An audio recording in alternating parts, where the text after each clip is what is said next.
Members, it is the appointed time for the meeting. We have a quorum. Let me call the meeting to order.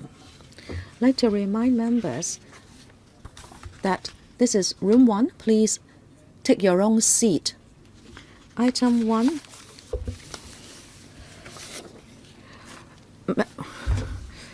After the last routine meeting, we have received a total of 3 information papers, and the information is in item 1 of the agenda. Item 2, matters for discussion at the next meeting. The list of outstanding items for discussion has been issued to members with the agenda. May I talk to members about the items? The next meeting will be held on the 14th of June, a Friday, at 8:30 a.m. And the administration has proposed these items: 1, progress update of the construction of SCL; 2, progress update on enhancement of MTR facilities; and 3, a new one, Tuen Mun South extension. Members, any views? Mr. Lam Chuk-ting. Chairman, I understand we are going to talk about the collision incident. Yes, today. But then, this is going to affect the progress of the entire signaling system project. I know the signaling system has everything to do with the stability of the railway system, but today we are only going to talk about collision. I'd like to know whether we can have a discussion targeted at the signaling system and how that will be taken forward, because it is going to affect the entire system, especially the platform doors of the East Rail. Okay, we will record this and we will take it up with the administration. These are items proposed by the administration only. As you know, the next meeting will be on the 14th of June. It will be sometime before the next meeting, and we can take it up with the administration. Ms. Tanya Chan. Chairman, if we can have a regular progress of SCL at this subcommittee, I think that is appropriate. Chairman, can I ask you this? The XRL has been commissioned for some time. Will the administration be putting forward a paper? Because I wrote to them earlier on talking about the passenger throughput and also contractual disputes. I remember that takes up like 80% of the contract sum, and I'm talking about the claims for compensation. Even if we may not have a meeting on that, I'd like to have some written reports. But then SCL should be a standing item for this subcommittee. Chairman, you should also ask them about the supplementary provision sought in December 2017, and that was to the amount of like $10 billion. They might not want to face us, and the administration could not do its sums because things don't add up. However, 1.5 years have passed. They have to give us a reply, like when they have the information, how they are going to give it to us, and also the amount involved. Okay, we will see whether the administration can answer these questions in writing. If yes, we'd like to have it as soon as possible. I agree that the SCL progress should become a standing item. As you can see, it has been on our agenda for a row of 3 meetings already. Mr. Gary Fan, I am concerned about the new signaling system of the MTR. I think it has given rise to the collision incident, and we are most concerned about passenger safety. My understanding is that we are going to talk about the collision incident on Chin Wan Line today. I know we are going to discuss the signaling system as well, but then we only have 1 hour. Can we have a special meeting on this topic? If there is a lot of concern on this subcommittee, if like 15 to 20 people press the button to speak and everybody has 4 minutes, then it will take 2 minutes already. I believe you should have reserved more time for this topic. Well, it depends on the progress. Actually, we don't have a final report on those 2 items on the agenda today. They are only interim reports. We'll see how things go. Mr. Lam Chuk-ting, there is another point. There is this spate of incidents relating to the MTR, and the public are concerned about the penalty system, meaning the fines that can be leveled or levied. I'd like to know whether we have a special meeting to discuss this. I have already got your letter, Mr. Lam Shatin. It is related to the item under discussion today, but then it is not going to be the main point. If you want to talk about the penalty system, I think you should take it up at the transport panel, and I can talk to Mr. Ben Chan to see which forum is the best for this topic. Okay, if there are no other views, we can go into item 3 on the agenda. The incident of the new signaling system testing on Chin Wan Line on the 18th of March. We will invite the administration and MTR representatives to come in. 大家請預備按掣。 Members can now press the button to signify your intention to speak.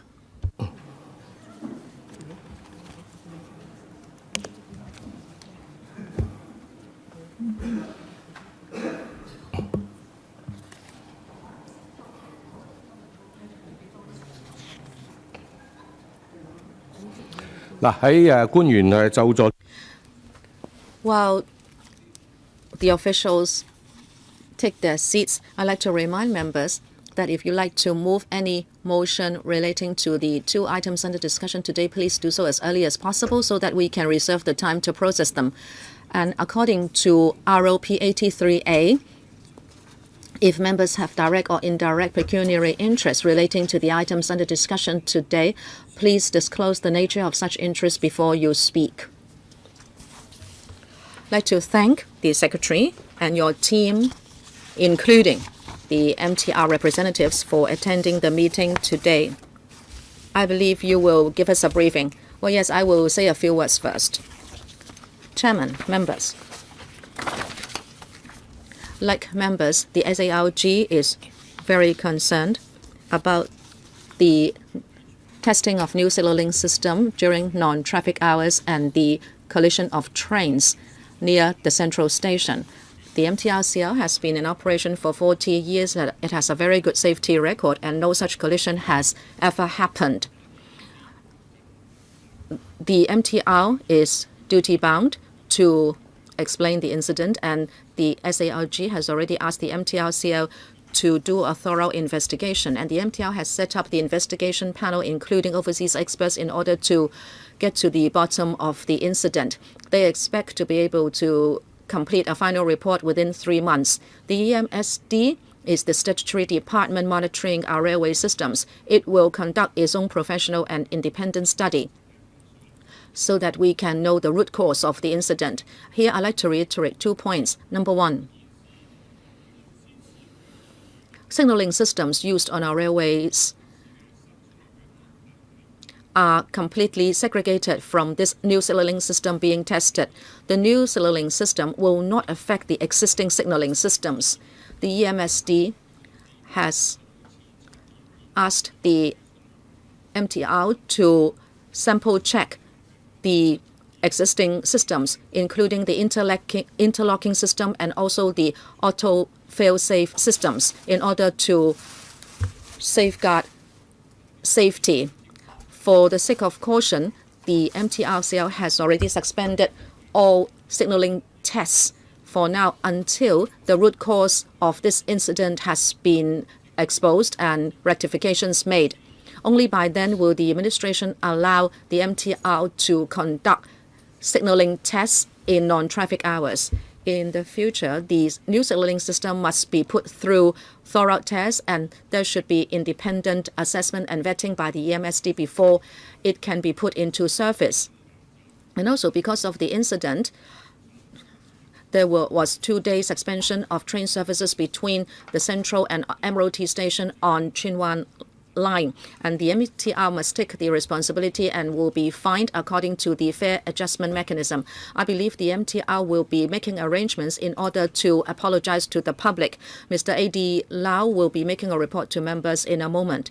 Last but not least, I'd like to take the opportunity to thank the frontline staff of MTRCL for working day and night in order to do recovery work. I also thank government departments, especially the Fire Services Department, for providing professional support in the recovery process. Now I will ask the MTRCL to talk about the incident itself and also the initial observations. Mr. Lau. Thank you, Secretary. Thank you, Chairman. Members, good morning. First, last Monday on the 18th of March in the non-traffic hours and also this collision incident, I'd like to again say sorry to members of the public who were affected. And during the incident, the order in the different stations was overall satisfactory. And I'd like to thank all our colleagues involved in the recovery work. They did not have rest during the process. Some people had scratches to their arms and legs, and they worked very hard. And I thank the contingency measures that were a great help to us. They helped to provide transport for our passengers. I'd like to thank the support of government departments, especially the FSD, for their assistance, and the Transport Department for coordinating strengthened service of other modes of transport. Coming back to the incident, safety is always our first and foremost consideration. We take the collision incident very seriously. It was near the central station that two trains collided. After the incident, we stopped all tests involving trains of the new signaling system. And we have set up the investigation panel. In no time, as the Secretary said, we will get to the bottom of this incident. And the investigation panel includes local and overseas experts. We will be conducting a comprehensive investigation, and our objective is to submit a report to the relevant government departments within 3 months, and also according to the fare adjustment mechanism and also its service performance arrangement. We are setting aside $25 million so that when we apply the FAM next year, we will use this as fare concession to members. And this is actually the cap that the amount can go. And apart from the FAM, we are going to provide an extra one-off 3-day special concessionary fare. This will take place on the 11th, the 12th, and the 13th of May. This is a Saturday, Sunday, and a Monday. So in a row of 3 days, we are going to provide about half fare concession to members. We have chosen the weekend and also a public holiday to provide this concessionary fare because we have done some risk approach. We believe this is a prudent approach. We expect that the fare concession on these 3 days would benefit over 13 million passengers. In the time that follows, I will ask Dr. Tony Lee and also Mr. Alan Chang to tell you about the incident and also the contingency measures taken. And also I'd like to talk about the 24th of March. At Sunny Bay, there was this pantograph incident, and we'd like to talk about that as well. Chairman and members, good morning. During the non-service hours on the 18th of March, we tested the signaling system. We tested the standby computers. So a train traveling from Central to Admiralty, namely the route direction shown by the red arrow. The train traveling from Central to Admiralty, and meanwhile, at the same time, though, it collided with another train coming from Admiralty to Central. The details of the collision is yet to be investigated by the investigative committee.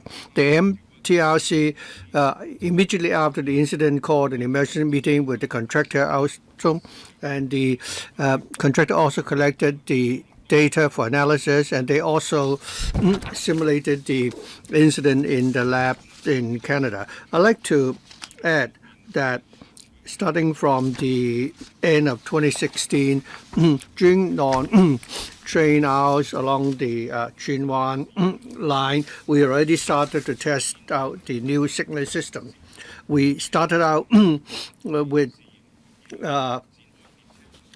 on-site tests without trains, then move on to conduct operation tests involving trains, and the number of trains will also increase incrementally. We also started with a smaller scope, such as 1 or 2 signaling equipments, and gradually extended to tests of running stations within one station, then between 2 stations, and until early 2018, we commenced full line testing. The whole signaling system upgrade program and ongoing tests were implemented in accordance with stringent international standards.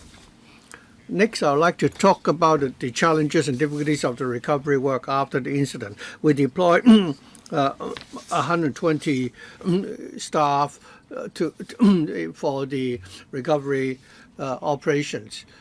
We had to first of all separate the trains in order to provide room so that we can move the train back onto the track. Because of limited space, we were not able to use heavy machineries. We had to carefully, place the train back onto the tracks. So at 11 March 19, we finally were able to put the train back onto the tracks. After the train had been removed, we immediately inspected the facilities, equipments along the track. We find that some of the signaling boxes were damaged, and we immediately repaired it, and we also conducted tests on the tracks. Regarding the crowd management measures, I'll ask my colleagues to continue. After the incident, given the constraint of the site, it is not difficult to immediately remove the damaged cars. The service between Central and Admiralty had to be suspended for 2 days. As for train service from between Admiralty to Central, frequency remained at 3 minutes per train, and passengers can go to Central and other stations from Admiralty. We also deployed 250 staff to different stations to assist passengers. And we are grateful to the passengers for the understanding, because with the efforts of all parties concerned, the train service of the Jinwan line were fully restored on the 20th of March. Thank you. Mr. Lau. Safety has always been our top priority. The MTRCL now uses a signaling system which is different from the new one. The current system is safe and reliable. Before we find out the reasons for the incident, we will not continue with the testing of the new signaling system. I would also like to report to members regarding the incident which happened on the 24th of March. Concerning the overhead line incident at Sunny Bay Station.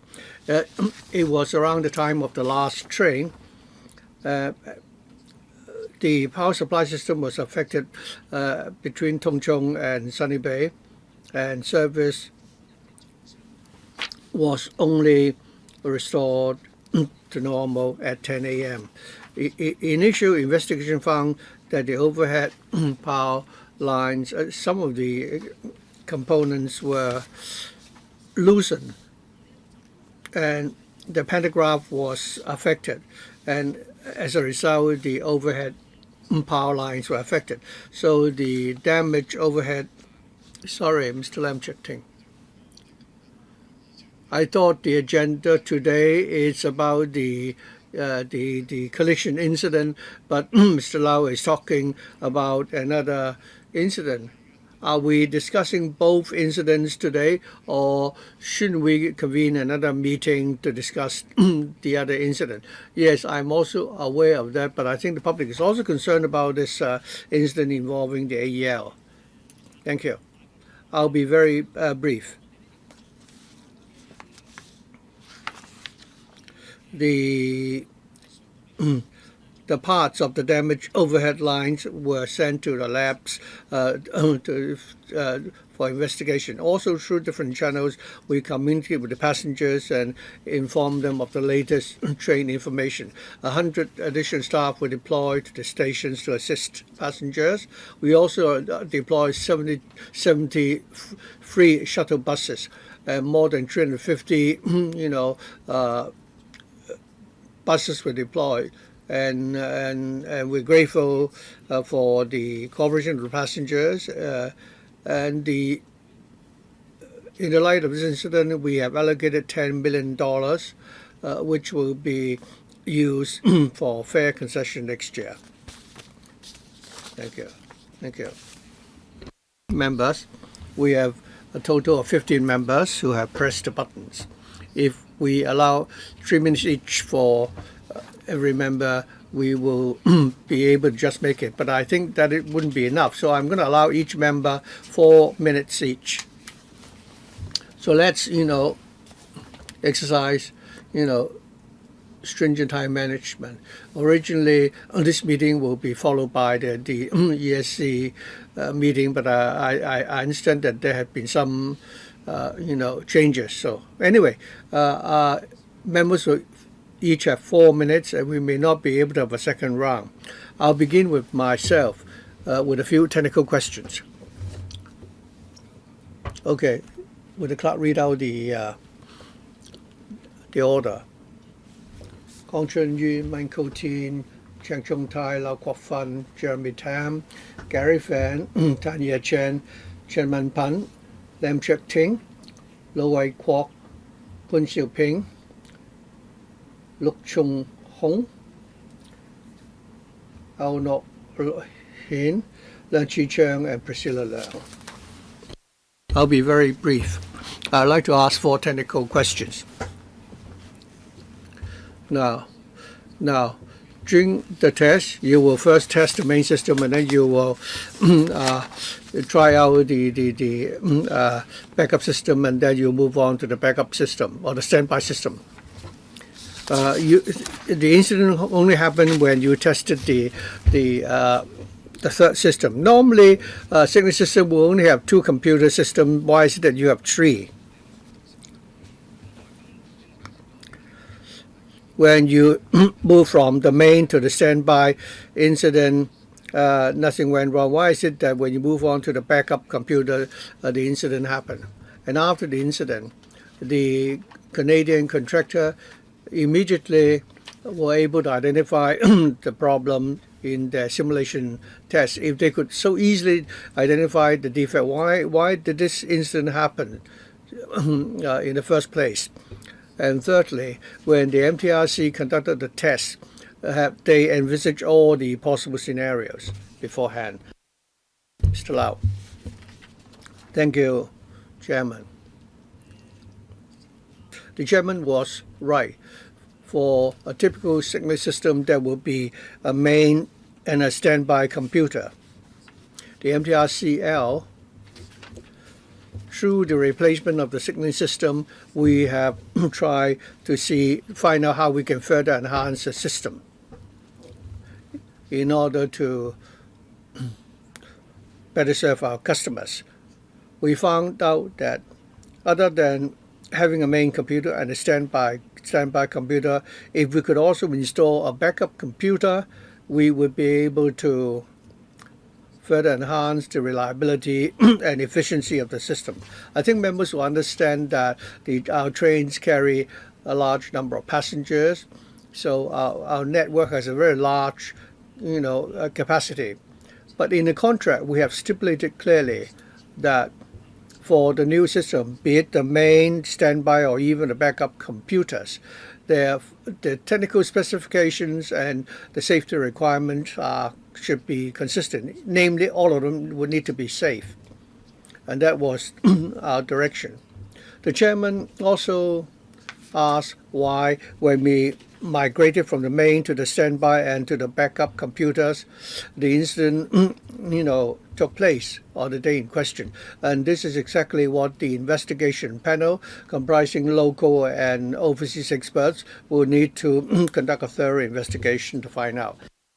Our investigation will not only look at the incident which happened on the 18th, in the evening of the 18th of March. It will also look at the system design, the hardwares and the softwares, and the safety assurance work and the testing procedure. We will need to conduct a comprehensive, investigation as to why, after the incident, the contractor was able to very quickly, actually simulated what happened during the incident. I must stress that this is only a simulation, it's not really a test.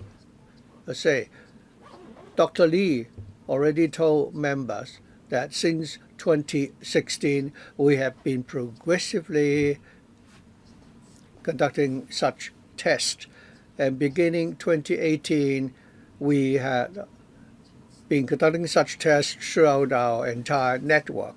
Why is it that after carrying out so many tests, we still had the incident on March 18th? And this is what the investigation panel is investigating into, looking at the incident from different angles. Mr. Kong Chun-hung, thank you. I'd like to ask the MTRCL why you still want to proceed with a fare increase. Not only do we have an incident, you've also shattered the confidence of the people in the corporation. You're going to give us a 3-day fare concession amounting to $25 million. Using that would appease the public. On the one hand, we have the incident. You're also raising the fares at the same time. Passenger safety, passengers are at risk. So how do the people still have confidence in the MTRCL? When you submit this report, we would like to ask why you can ensure us that a similar incident will not happen again. Do you think that you've been punished enough? With the fare adjustment mechanism is actually, a joke. I mean, every time you have the collision and you have actually, smoke detected in the Admiralty Station, and still, have the nerve to increase your fares. You increase your fares. That may not be entirely relevant to the agenda today, but who would like to answer the question? Let me first answer the question regarding fare adjustments, and our colleague will explain how we can prevent a recurrence. Of course, we have to find out the cause of the incident before we can respond. Yesterday, the public heard about the proposed fare increase by the MTRCL. Of course, the corporation has a mechanism with the government regarding fare adjustment, which is based on known objective data, and there is a straight-through formula to do that. The media has also reported that where after the Census and Statistics Department has announced certain statistics, and such statistics will become the basis on which the fare adjustment will be calculated. But the entire mechanism and the fare adjustment every year, I think we will first need to come back to the transport panel and consult members first. Perhaps I should stop here. I'd like to defer to the MTR for talking about trying to find the root cause of the incidents and also preventing a recurrence. Mr. Lau, thank you, Mr. Roy Kwong, for your question. I fully understand your concern. Safety is the first and foremost consideration for railway operation. Therefore, after this incident, we have already stopped all tests involving trains and the new signaling system. Mr. Lau, this was a test. If there had been passengers on the train, what would have happened? You have not been able to tell us how you can prevent a recurrence. Mr. Lau, that's why the investigation panel must look at the hardware, software, previous test, the tests on that day. We are going to do a very comprehensive investigation in order to find the root cause of the incident so that we can make targeted improvement. Before we can assure train safety during tests, we will not resume traffic non-traffic hours tests. Now you tell me, should there be a fair increase for the MTR? Well, Chairman, allow him to answer. I have another 30 seconds. I hope members will not mention the issue of fair increase again, because that is not the topic of discussion today. Well, let me talk about the investigation panel. We are including local and overseas experts. They will be doing a thorough investigation, and they will give us independent advice as to how we can improve. This is a massive system, and every year we invest a lot of resources for maintenance and updating. Last year we invested $9 billion in order to make sure that the system is safe. Next one, Michael Teen. Chairman, you really press your button fast. Operations Director, I think that you were reading from a script when you answered questions. Now I have a few questions for you. First, you say you send staff regularly to Canada, requiring them to do this and that, and you have sent staff over many times. Who were these staff members? Were they from engineering, design sections? Did you send the user department staff over? Did you send operations staff? What about the signal room staff? Yes, thank you. You did? Yes. Our operations team would include operations engineering staff and also other operations staff. Well, if that's the case, that's too bad. I actually wanted to help you with regard to the KCRC, the design department, the user department, both went because the user department were having a fight with the design staff. Well, that was a kind of healthy competition. I thought you did not send your user department over, but if you did, if you regularly went and you went so many times and did so many tests, then sorry, I cannot help you. Second question, you said that during the test you switched from the main standby and backup and you tried out all that. Did you try out this scenario? And that is at 2-minute headway, and you tested the automatic switching. Did you test that scenario? Mr. Lau. Thank you, Chairman. And also the question.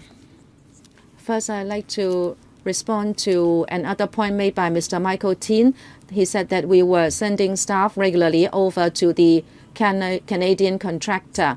Well, yes, Mr. Michael Teen, you are right, and this is something we must do. I'd like to explain to Mr. Teen that actually in our team this time around, it includes staff who also worked on West Rail and also the Ma On Shan link, and because we were using the CBTC system as well. Well, if that's the case, too bad. I really can have no expectation for the future. I really have no more hope. But answer my second question. You are already doing what we did for West Rail and Ma On Shan link, and yet still this has happened. I really don't know what to say. Answer my second question. Did you test the extreme scenario of 2-minute headway and having an automatic switch at the same time? Chairman, can I defer to Dr. Lee? Well, you don't have a lot of time. Thank you, Chair. Did you try that scenario? Well, in 2016, we tested different scenarios. I'm talking about a 2-minute headway and automatic switch.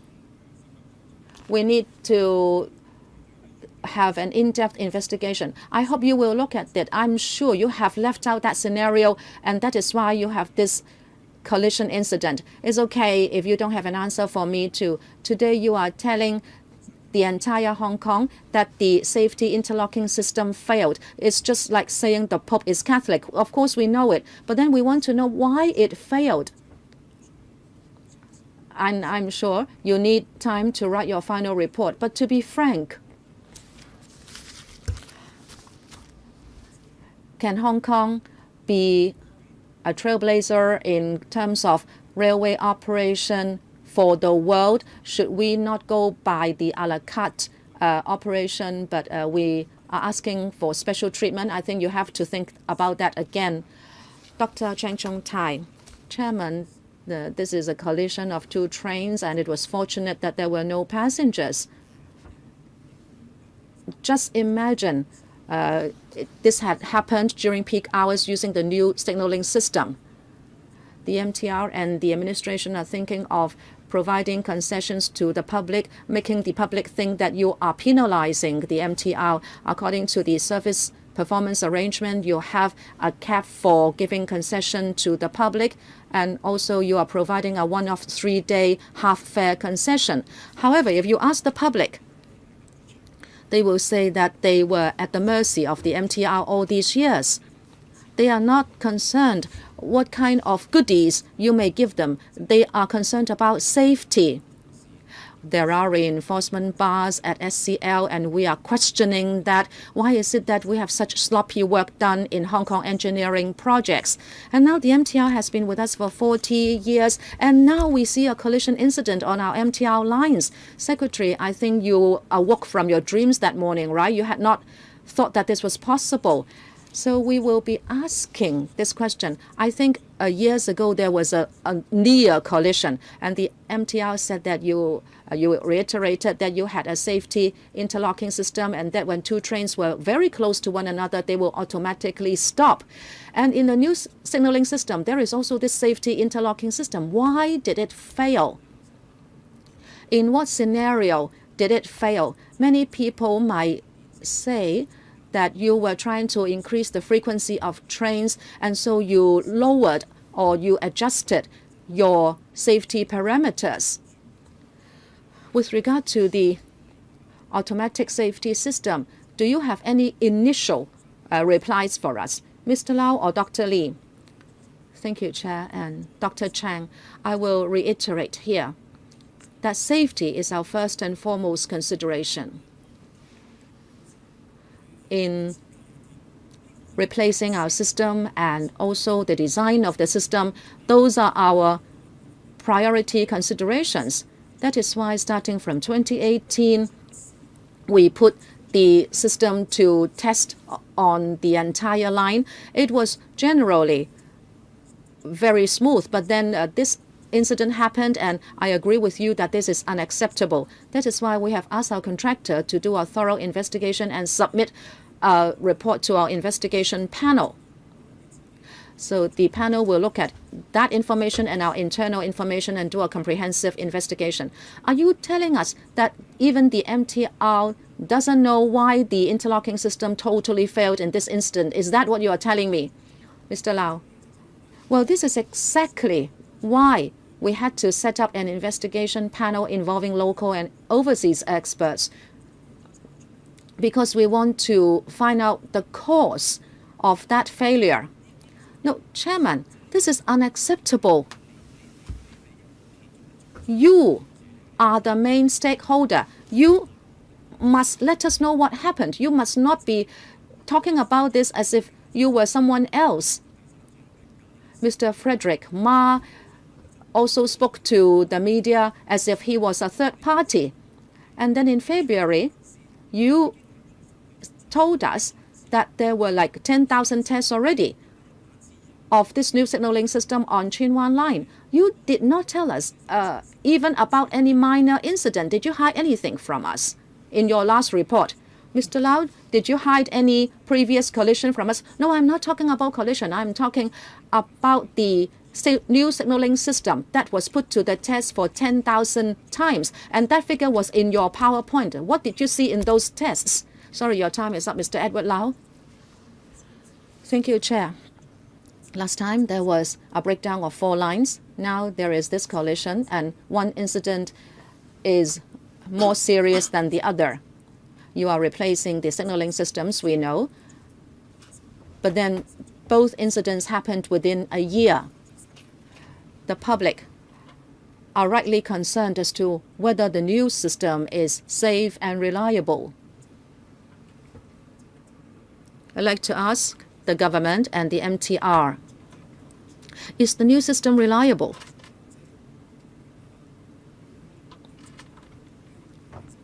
When you know the reason, and if you know that the system has failed, what kind of remedies can there be, and will you ask the contractor to show their responsibility? Who will take the question, Mr. Lau or the Secretary?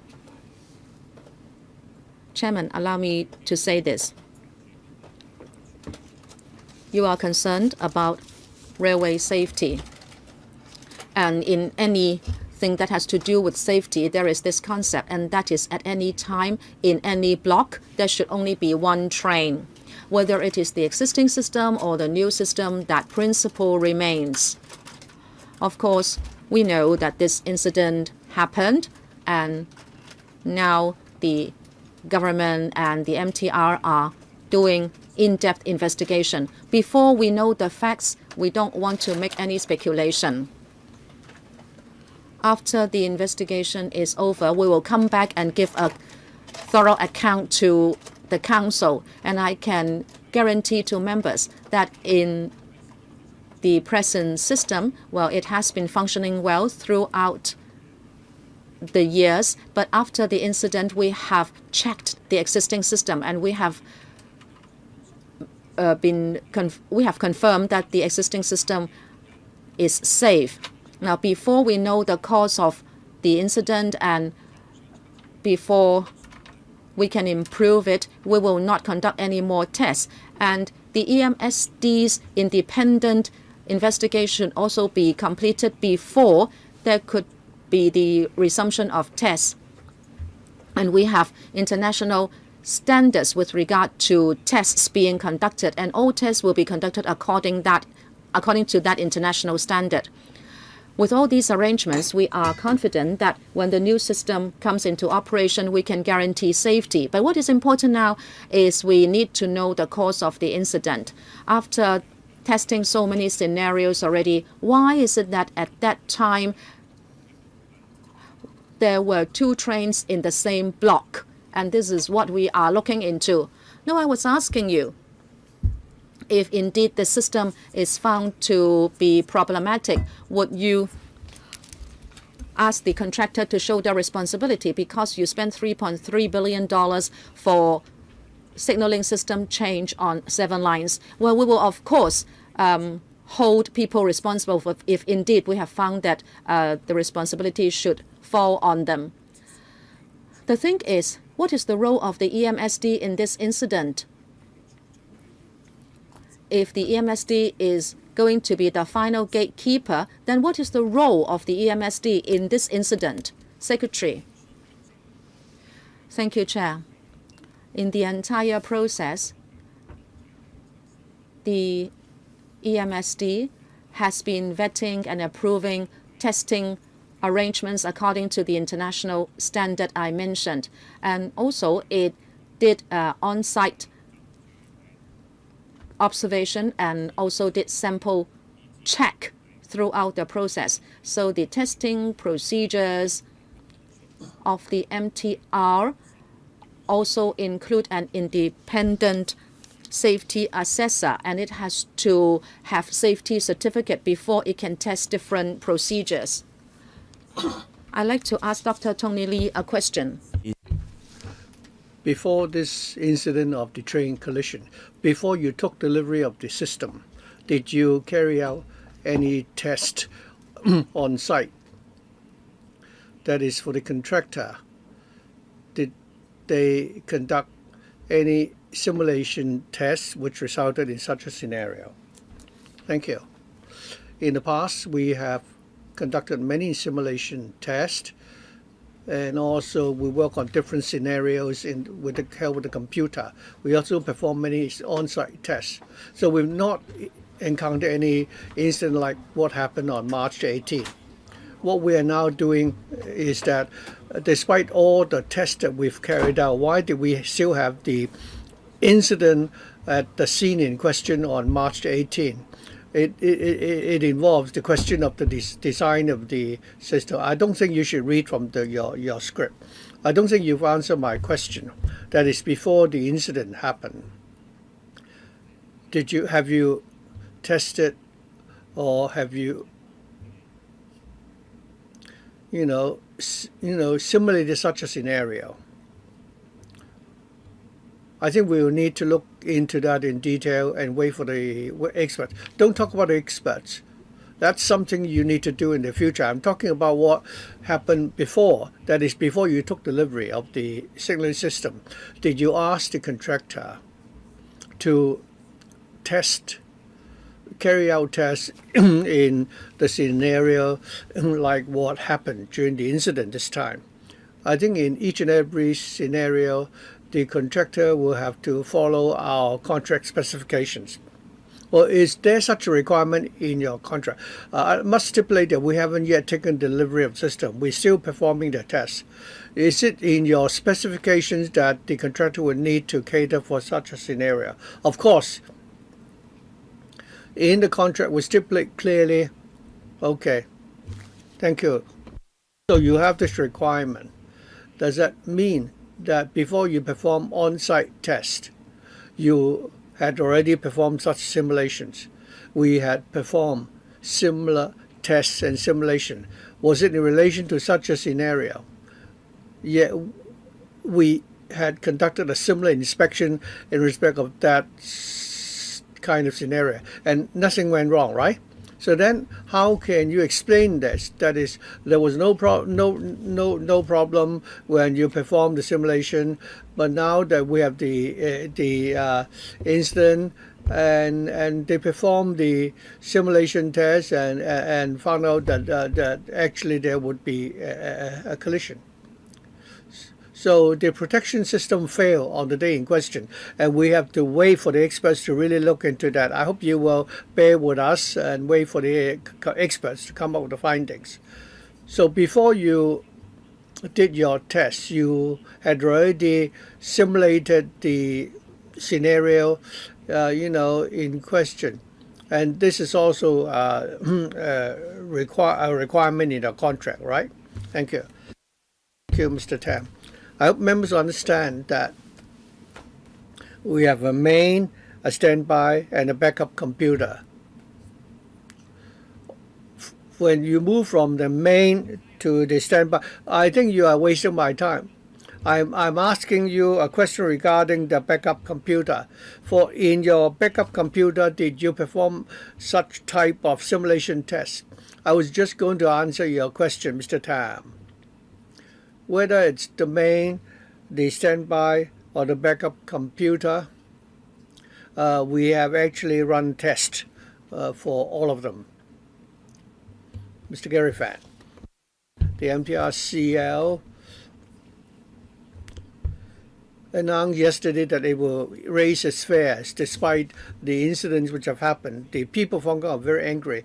4 lines broke down earlier, resulting in a paralysis of the entire transport system. And this time, when you tested your new signaling system, 2 trains collided. In future, when people ride on MTR trains, they will really be worried. We don't even have the truth of what happened. The MTR already is raising its fares. They are putting our lives at risk, and they are also ripping off the passengers for every trip they take. So the MTRC is now facing a confidence crisis. The government has been favoring the MTR for a long time. What is the government doing? In paragraph 34, you say then the MTRC will be deploying funds and through fare concession, they will pay back the passengers. Secretary, are you saying that by offering such concessions to the passengers, they don't have to be held accountable? We're not just talking about normal delays. We're talking incidents which might result in casualties and even fatalities. So however much concessions you offer, I don't think it will compensate for any loss of lives. The people want to know the truth. They want safety when they ride on the trains. So it's not like going to, a restaurant, and if you, suffer from food poisoning after eating there, you won't be compensated just because they offer you a bowl of noodles. So in the discussion paper, you say the cause could be due to technical fault with the signaling system. The design could not prevent 2 trains from colliding within the same block. Now, if in the end, the findings of the investigation and the judgment of the expert is that the system, which was designed about 10 years ago, had faults or bugs. Will the MTRCL procure even newer signal systems from other contractors to further ensure that safety will be enhanced? Would you do that? Mr. Lau? Thank you.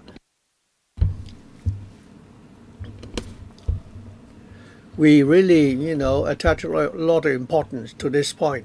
Safety has always been our top priority. And we have the incident during the testing of the system, and we have to find out what went wrong.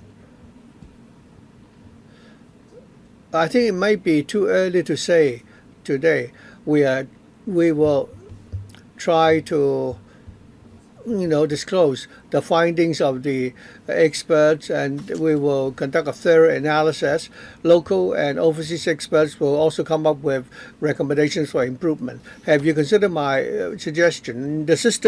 Your system now is 10 years old. It's not the latest technology. You've spent $3.3 billion. You're making more than $10 billion every year. You're spending billions of dollars on maintenance. And we now have 3 incidents, not just once or twice. So have you considered acquiring an even newer system and start from fresh? I think he's already answered earlier that it's too early to say. So would that be one of the policy options? Well, I hope members will understand that the breakdown of the 4 lines, the signal system of the 4, in October last year, actually reflected the safety design of the system. When something goes wrong, then you have to revert to manual, handling. Tanya Chan, Chairman. Last time when the 4 lines broke down, again the MTRCL offered weekend concessions as a gesture, to appease the passengers. And this time they're going to offer us fare concessions for a weekend and a public holiday. And after that, they are still going to raise the fares. What is more important is that we should focus on the incident of the collision. When I saw the news, the MTRCL, Mr. Cheng of the MTRCL, described the incident as 2 trains scratching, or each other. You have such a serious collision, you call it, the trains just scratch each other. Is that how you, communicated the message? Perhaps, I don't know whether the MTRCL will also check this. The incident happened on the 18th of March, but actually on the 10th of February, according to the Oriental Daily, again in the Chinwan station, the new signal system also had one incident involving, an automatic, return system. At the time, it happened at 3-something early in the morning, and the train did not slow down. And it also did not stop before the signal. And it actually exceeded the signal 1.5 meters. And in the end, Mr. Mok, the train captain, had to put on a brake. And the train only stopped after it actually went beyond the signals. And the MTR explained that it wasn't so. He said that the train had exceeded the signal, but emphasized that the new signal system was safe and immediately put on the brake, and therefore there was no safety impact. I'd like to ask whether or not this is actually, like an omen. That is, the MTRC did not try to find out what happened during that earlier incident, and you still deploy 2 train captains on those 2 trains, and you have this serious, collision, and that would seriously, actually destroy the reputation that you've built up over the last 40 years. So what really would the panel really, find out why? Well, thank you. On February the 10th, in the Chinwan station, we're testing, the scenario where the train had to actually make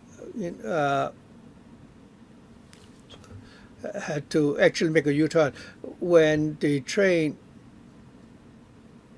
Well, actually, at that time, the automatic protection system was activated or triggered.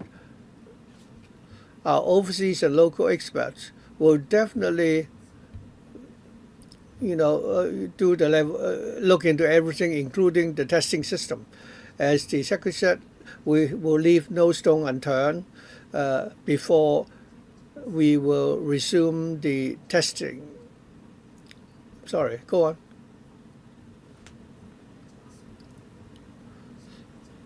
Whether it's the staff of the contractor and I think the safety is our, priority concern. Yes, even if it was, tricky, I'm sure the train captain, Mr. Mock, was very experienced. If he had to put on the brake first, perhaps a system was activated. We're talking about a split second, and the train would have already collided. So for all the matters relating to the signaling system, I think you need to follow up on each and every aspect before you come up with a report. Thank you. Mr. Chanamban. Well, the MTR system has a main computer, a standby and a backup system. For the backup system, I think there are very few train systems in the world which have three, computer signaling system. So in Hong Kong, we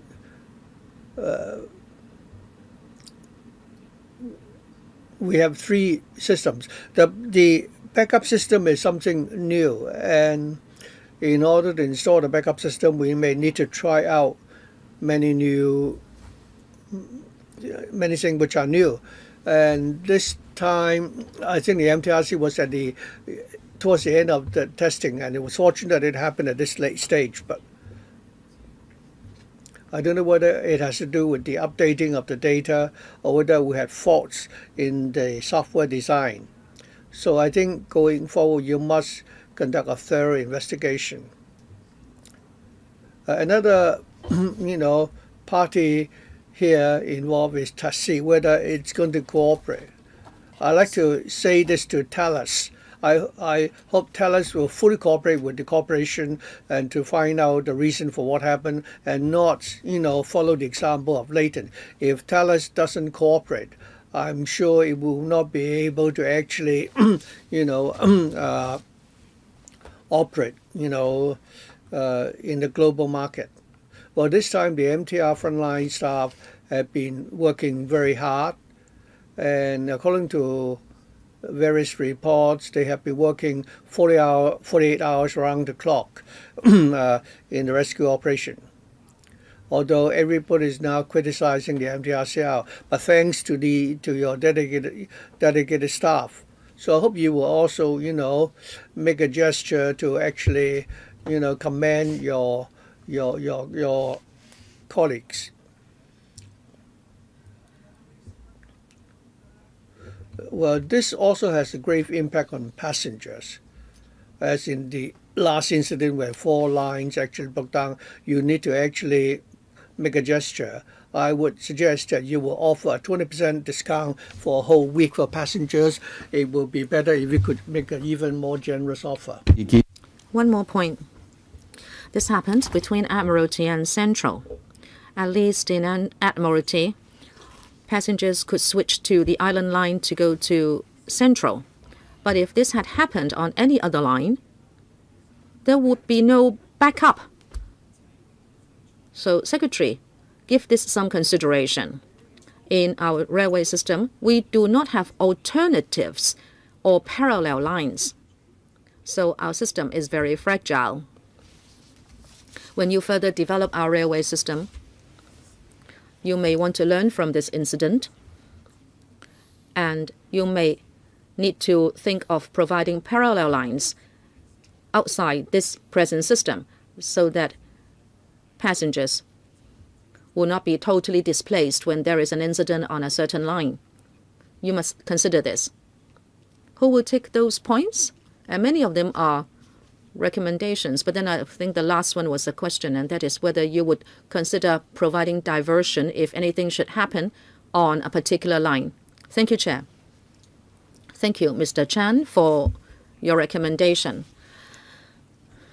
We will review long-term further development of our railway lines, and we will look at community development, population distribution, and incidents that have happened in order to consider comprehensively. Mr. Lam Cheuk Ting, when I was young, I had a Thomas toy train.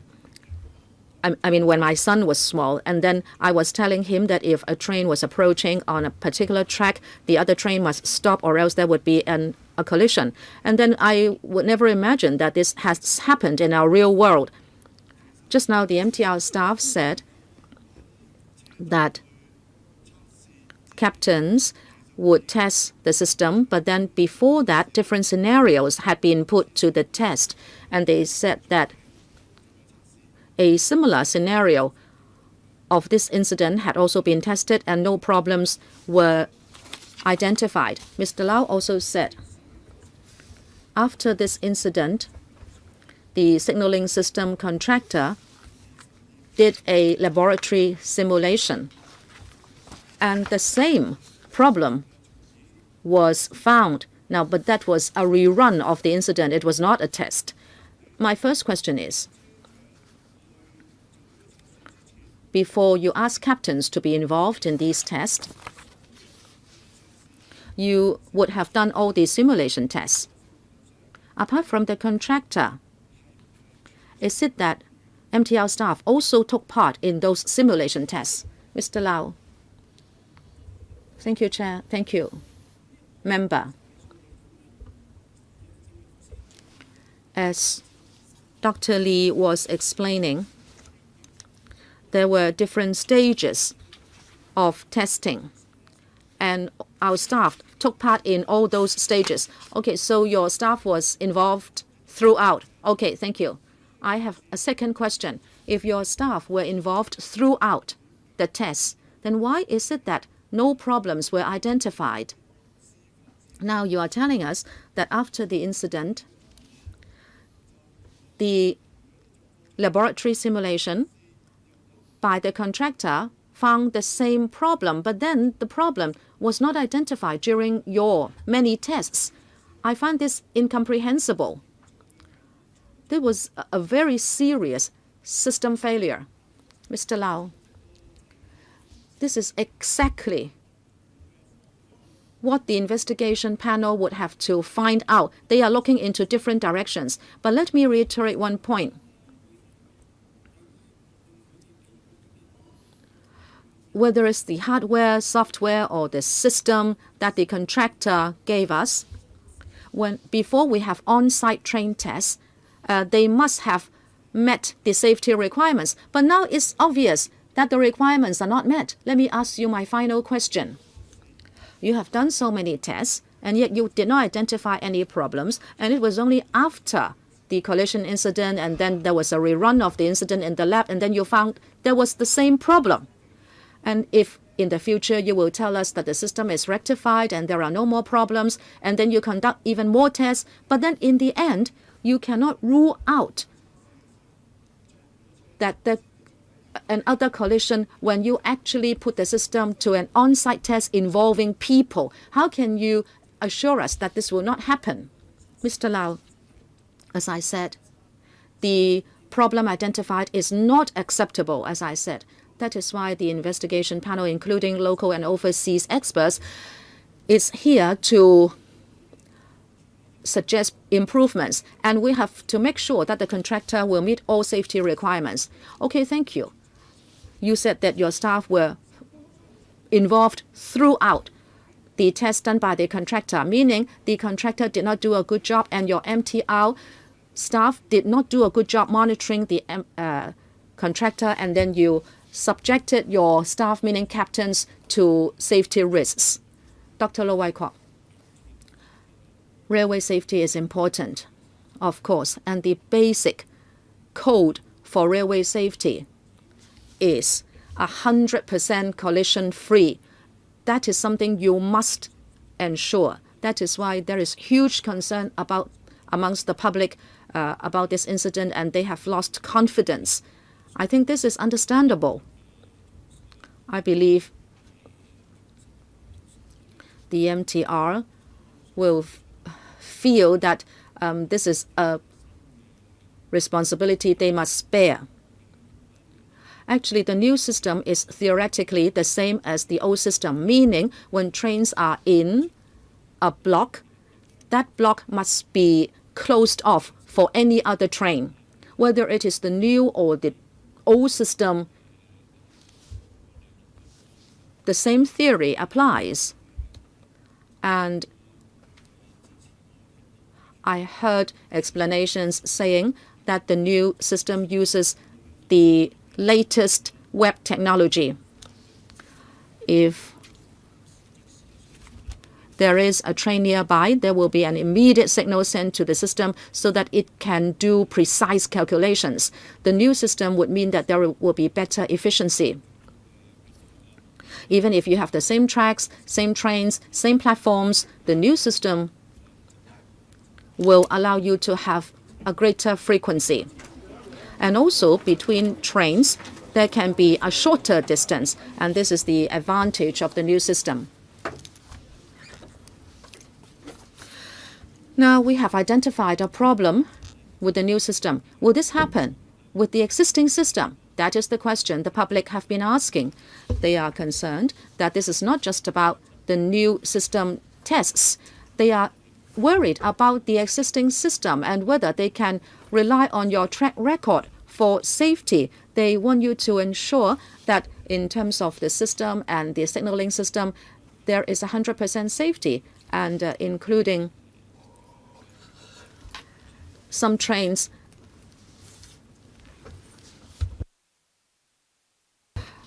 on Island South Line. Can I please ask you to give further reassurance to the public? Dr. Lee, thank you for those questions, member. When we test the new system, the old system would be completely segregated from it. As the Secretary said, during the investigation, the EMSD has conducted tests on the interlocking device to make sure that it is safe. The new system is still being tested, but the existing system has been in use for many years, and it has been through certification and other tests, and I can ensure that it is safe. Dr. Low, I think that was not your question. That was not my question. I was giving you time to explain why the problems with the new system won't happen with the existing system. The new system uses the CBTC approach. Its hardware and software are very different from the existing system. Why is it that we can have 100% confidence in the existing system? Yes, I can kick off and others can add. The two systems are totally independent, and the government and the MTR would also want to guarantee 100% safety of the existing system.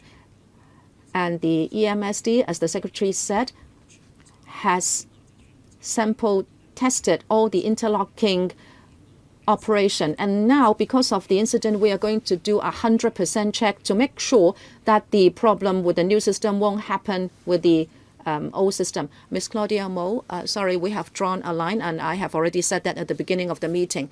Next one, Poon Siu Ping. Thank you, Chair. One incident is more serious than the other. We had the SCL problems and also the breakdown of the four lines, and now we have a collision. It's fortunate that nobody was injured, but of course your staff were injured. The image of the MTR has dived in recent years. You must do a better job, MTR. I have two questions. One for MTR and the other for the administration. As was said, over 100 maintenance staff members worked for 48 hours to do recovery after the incident. In the end, you were able to put the train back on track, and the newspapers told us that the FESD gave assistance. I heard from trade union members that with the KCRC, there was a team that was dedicated for derailing and also serious incidents. I'd like to know your manpower contingent for dealing with such incidents and what is the training given to them. And they have worked for 30 hours overtime, but then they were only given compensation for 10 hours of work and they were just given a $100 coupon or something. Is that the case? Can you clarify? And the MTRCL said that there would be an investigation panel which should complete its work within 3 months. And the administration has said that the EMSD is going to do a professional independent investigation. I'd like to know whether the two investigations are going in parallel. What is the time frame for the government's investigation? The MTR says it will take 3 months. Is it that the administration will wait for that to be completed before you conduct your investigation? How are the two investigations going to be conducted? Plus, the new signaling system commissioning, what is the kind of delay that will affect it? Because at least now the investigation will take 3 months, and you have to make sure that the system is safe before you can conduct more tests. What is the kind of delay that will affect the new system? I will talk about the investigation first, and then the MTR can answer the first and third points. EMSD. Thank you, Chair. Our independent study will be conducted in parallel with the MTR study, but it will be independent from it. We are going to engage overseas academics and also our own professional advisors. The scope of our investigation would include studying the content of the independent report from the MTRCL. So we'll need time to digest their report first, and we expect to complete our study in July. Okay, so the two would be done in parallel. It's just that you will take 1 more month. Other points, Mr. Lau? During recovery, I myself and 2 other chiefs were on site to support our staff, and our staff did work very hard. They were racing with time, and some staff were scratched and they were bleeding, but they still stayed on. I'd like to thank them a lot. I'd like to ask Mr. Chang, the Chief of Operating, to tell you about what happened on site and the ensuing arrangements. You only have 20 seconds. At different stations, and we deployed 200 staff members during peak time to do recovery. And Dr. Lee's staff also numbered over 100 and working on the tracks day and night. We are most grateful to our staff for working so hard in order to recover train service. We have different staff reward schemes. We have overtime compensation and also time off for them. But then they have worked for over 30 hours, but you only compensate 10 hours, and many people think that that is not good enough. Mr. Luk, you are very callous indeed. We can thank you on behalf of the staff. They have worked for so long, and you are not telling us whether you are exact with the overtime worked.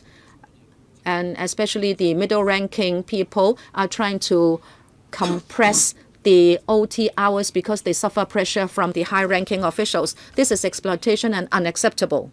Secondly, offering them a gift coupon. How can you make such an offer to your colleagues? They work for more than 10 hours. These people don't want to work overtime, really. As employees, I think it's normal that one works for 8 hours. So anything more than 8 hours would mean that they have to really overexhaust themselves. They work for more than 10 hours for 2 consecutive days, and they hardly have time to rest, and they're only given a gift coupon. How would the public, see this? This is why you have such poor morale. Our union demands that there should be, additional, allowance for your staff. especially they should be compensated with double pay for their overtime hours. So I think you need to have some sincerity here. You make more than $10 billion a year. You have a major blunder and well, now regarding the system failure, the contractor, when responding to media inquiry, admitted that after the incident they went back to and carried out a simulation test and they did identify the problem. Doesn't that prove that earlier in the internal simulation test they have not done a job that is meticulous enough, and they had not really included the scenario, tested on the scenario of what happened on the day in question. So I hope you will really address the question of staff morale and the high turnover rate of your senior colleagues. So I think regarding internal management, I hope you will go back and review that. Thank you. Our staff is the most valuable asset of the company, and we certainly, consider the suggestions made by members. But also, let me reiterate that on the day in question, our staff had a very high morale. When we deployed our colleagues to the recovery work, all of them work in a very dedicated manner. Actually, Ms. Luk, I have received your letter, and I immediately, follow up on your on what you suggested. For the test, the panel will gather all the findings of the tests carried out for the last 10 odd months, including the test done in Toronto, and why it happened.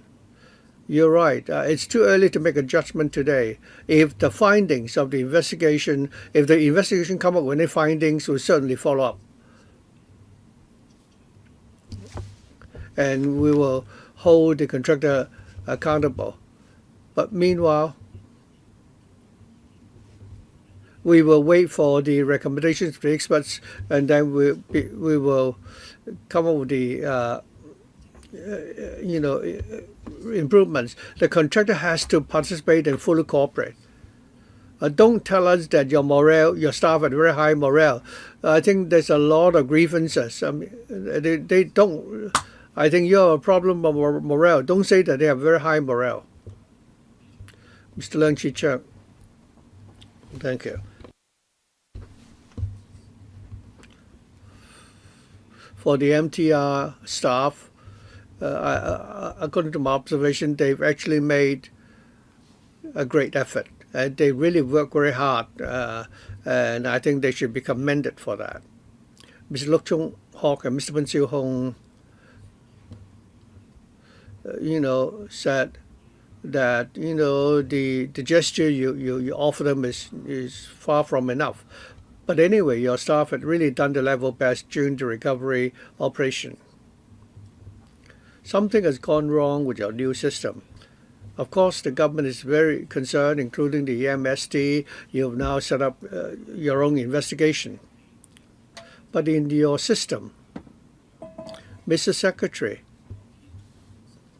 the MTRCL is a semi-government body. The government also participated, but you leave it to the corporation. As far as the operation is left to the operation. So if anything goes wrong, the secretary will have to also bear the responsibility. In Beijing, I have visited the Transport University. They have a research center which undertook it was a contingency center for the entire railway system of the country. Other than the railway, ministry, they had a university which helped out. So, Secretary, I think the government should consider setting up a similar center so that in the process, that center can monitor the signaling system And when an accident happens, they can also monitor how the government deploy, resources to help with the recovery. Well, of course, your MTR staff work very hard over the course of 3 days in the recovery, but I don't think the public is satisfied. So, Mr. Secretary, how would you respond to that? Regarding the operation, the safety, and the service standard of the railway system, we do have a division of labor among our different departments. The AMSD is responsible for, the system, safety of the system. Transport department is also, responsible. Well, DMSD has been monitoring the operation of the railway system. We audit the operations. After incidents happen, we will conduct investigation. Chairman, I'm not asking him what they would do after something has gone wrong. I'm asking whether you could set up a supervisory body so that you can really identify the problem before it happened. After an incident happened, you may not even know what happened. You're saying that the government set up some sort of a supervision center. Basically, the daily monitoring of the railway operations, the government is doing that already. But regarding the daily operation, whether the operation is smooth, the passenger flow, and whether there has been delays, the government team will be closely monitoring that. Perhaps I can Transport Department to explain, their role in terms of ensuring, smooth operation and so on. Sorry, time is up. Priscilla Leung. Thank you. People of our generation have been growing up together with the MTRCL, so the MTR is part of Hong Kong, and from time to time we have the impression that the MTR management is part of government, and the public has confidence in the corporation.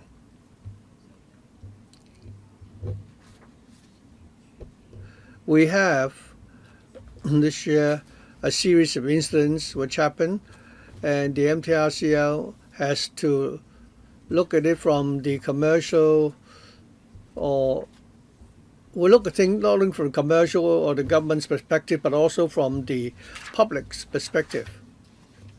I still believe in the corporation. I still love the MTR corporation. I, ride on the MTR more frequently than even when I was a university student. So many members already asked the questions. The public's confidence in the MTRC has been, severely, hurt, and your reputation has been tainted. This time we have an incident involving the collision of two trains. So people don't have confidence anymore in the corporation. I'm also worried about the confidence of your own team. They have to cope with all these different crises.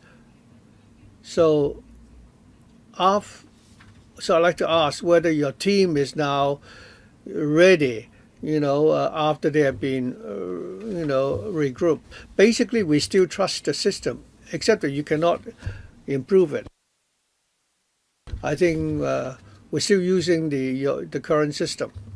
Secondly, I talk about the bureaucratic, mentality and the mindset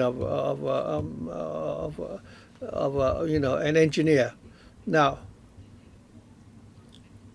before you can recover before you can have the confidence to launch a new system,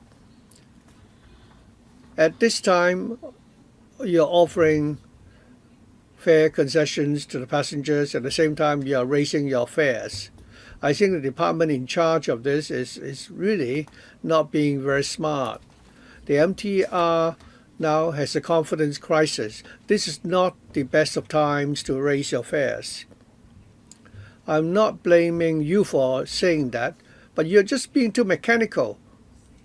you have not considered how society's expectations and also you have to consider how you can restore the public's confidence in the MTRC both and also the confidence of your own staff. So I'd like the MTR to tell us when you will be able to come back with confidence and say and tell us that you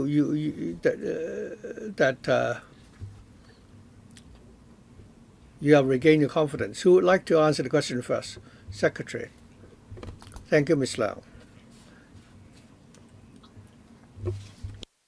Indeed, I believe the MTR team, after what happened recently, certainly would have the confidence, affected. I agree with Ms. Leung that how we can restore the confidence of the responsible colleagues of the corporation. Of course, we can give them some guidance other than, I think for the service standard of the MTRC over the last 40 years, obviously there are areas where they can be commended, but after the incidents happen, I think we should constantly make improvement in order to restore the public's confidence, and the government will also work hard, continue to make efforts to supervise the MTRC. Mr. Lok Hien. After so many incidents have happened, and you still said that you would raise your fares yesterday, this is really infuriating the entire population. When you changed the signal system for the Chinwan line, you were, putting up an advertisement telling us how that it will be so good after the system has been replaced, and shortly afterwards you have the collision. So the question I'd like to ask is, how are you going to rectify the problem? Well, the MTR told us that there were 39 additional shuttle buses, and you also deploy the Star Ferry and so on to help.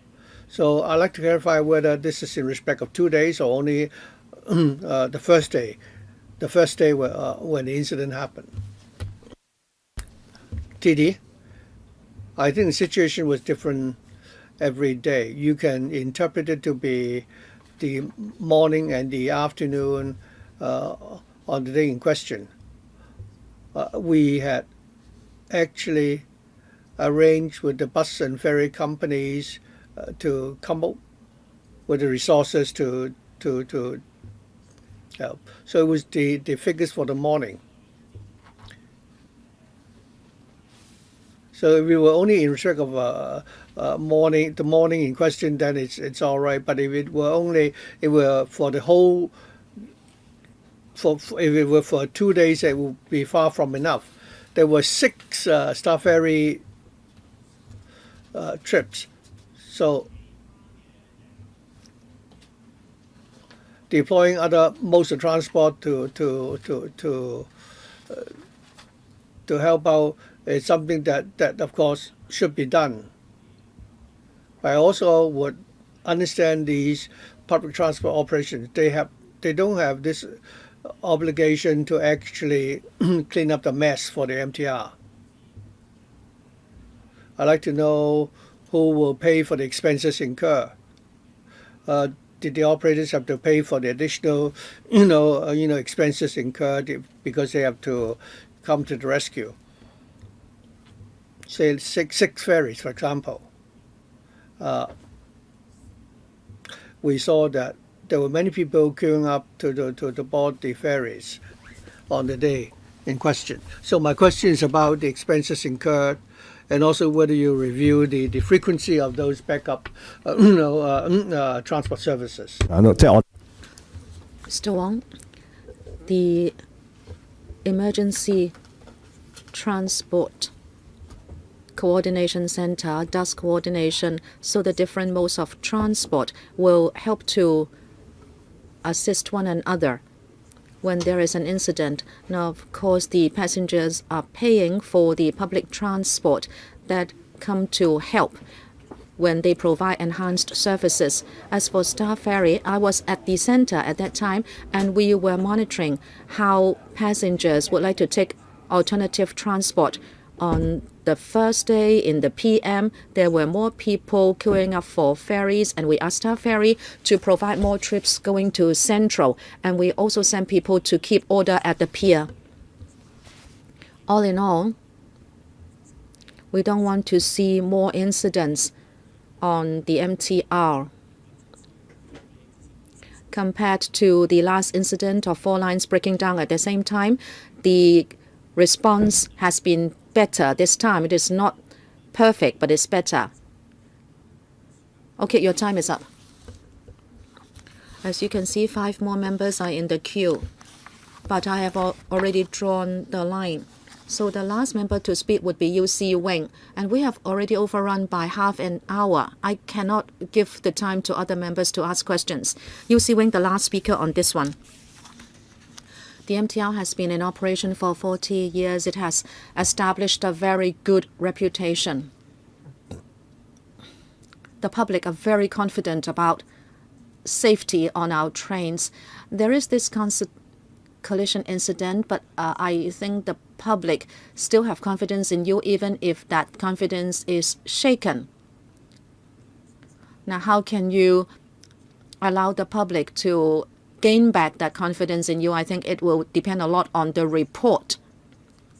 Now, I'd like to ask about the test conducted this time around. You had conducted successful tests before. I'd like to know whether there was any difference in terms of procedure and division of work with regard to this particular test. I think you should first review what was done. Is there any possible assignment of responsibility first? Secondly, you are taking 3 months to do an investigation. Is that only indicative? I am worried that you have to work with a tight timetable, so you might sacrifice the reliability and the accuracy of the report. In other words, you want to rush for time, you want to do it within 3 months. If indeed you will require more than 3 months, you might like to consider asking for more time. Please do not just try to complete a report within a short while and then the report is full of holes. Thank you.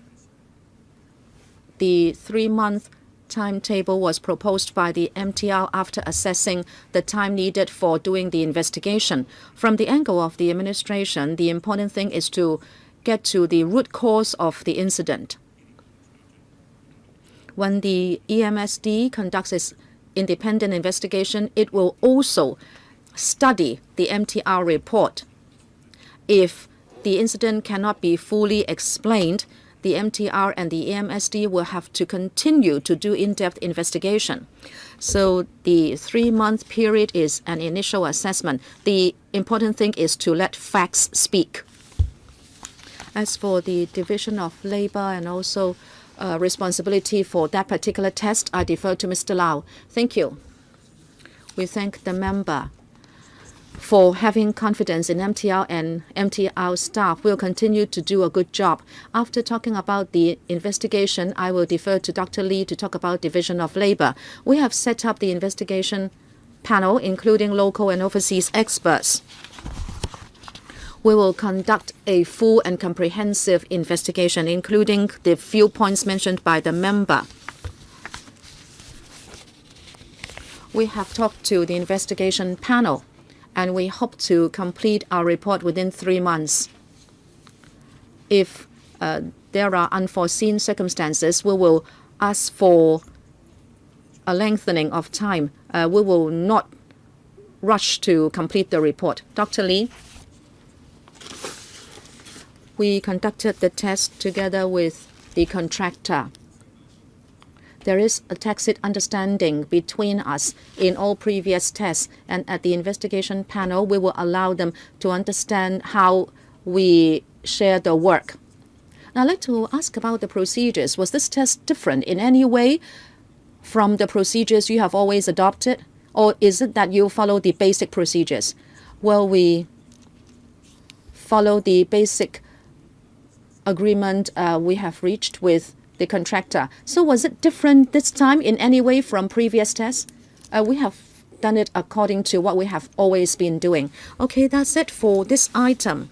We now go into item number 4 on our agenda. We thank the administration and MTR staff who attended to assist us with this item. Item 4, interim report of the Commission of Inquiry into the construction works at and near the Hong Kong Station extension under the Shatin to Central Link project. We have until 11:15 for this item. We have 1 hour less because of delay. I will first extend the meeting by 15 minutes, and then I'll try to see how many members would like to ask questions first. I will let you know when you can press your button to speak. Here, I'd like to remind members again that according to ROP 83A, if members have direct or indirect pecuniary interest relating to the items for discussion at the meeting, please disclose the nature of such interest before you speak. Before an introduction by the Secretary, I will now allow members to press the button to signal your intention to speak. Secretary, you will say a few words and then it will be up to the MTR to do the presentation, right?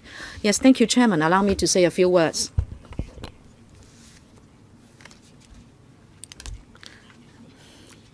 The COI into construction works at Hong Kong Station submitted the interim report to the CE on the 25th of February 2019. The DOJ was able to comment on how the report should be released. Because of legal considerations, part of the content of the report has been redacted so that if there would be any criminal investigations or any potential prosecution, there should be no prejudice, actual or perceived, on these. On the 15th of March, the redacted report has been distributed to bureaus and departments for follow-up. Ever since May last year, there were the exposure of problems with relation to SCL Hong Kong Station. The LegCo and the public have been very concerned about the quality of works at Hong Kong Station and also the safety of the completed structure. As we said at the press conference on the 26th of March, the administration expects the MTR to fully cooperate and consider a comprehensive assessment strategy for Hong Kong Station to make sure that it complies with legal and contractual requirements and make sure that it is safe. And secondly, that within the expected lifespan of the structure, it should continue to perform satisfactorily. The interim report points out that the diaphragm wall and also the platform slabs are built to safety standards. Since the matter is still being handled and there is investigation still going on, and the MTR has not been able to submit the plans and construction records for the project, plus other problems of quality of works in order to be 100% safe, the MTRCL has agreed that they should continue to do the third stage of the assessment. And the opening up work is still going on. And on the 14th of March, the administration agreed to accept the enhanced phased array ultrasonic test in order to detect the engagement length of rebars into couplers. We are urging the MTR to complete the second stage work as soon as possible and also go on with stage 3 structural analysis and also review the data. In the process, we will do a gatekeeping work. According to the progress of work, it is expected that stages 2 and 3 will be completed by end of April and June respectively, so that before the completion of work of the COI, the results should be submitted to the COI. And also in the interim report, the COI has reviewed the management systems of the MTR and also the government.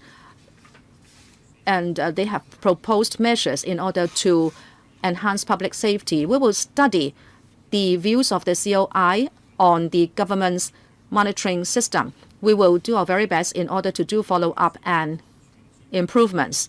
As to whether we should have partial or comprehensive commissioning of SCL, we will look at the results of the overall assessment strategy and then make comprehensive consideration. In the interim, the MTRCL is doing preparatory work in order to preserve all possible and pragmatic options. As you know, on the 19th of February, the CE in Council decided to expand the scope of the COI's work to include the north approach tunnels, the south approach tunnels, and also the Hong Kong stabling sidings. As we know that there has been the problem of incomplete work records. We will continue to cooperate with the COI in its next stage of work so that we will know the actual situation with regard to the Hong Kong station extension, and then we will know what it should be done so that we can put the project back on track. Should we now listen to Dr. Kam? Well, yes, let us defer to Dr. Kam. Thank you, Chairman. Good morning, members. The COI proposes that there can be improvements to the project management done by the MTR, and we agree.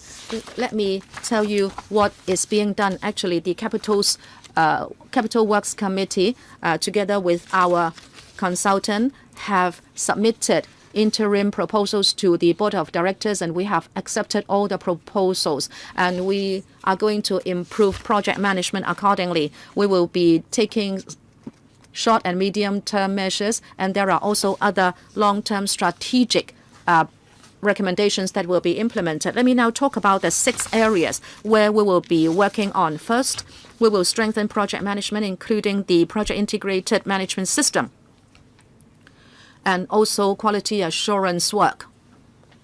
We will review that further. At the same time, we have also set up the digital central database of non-conformance reports.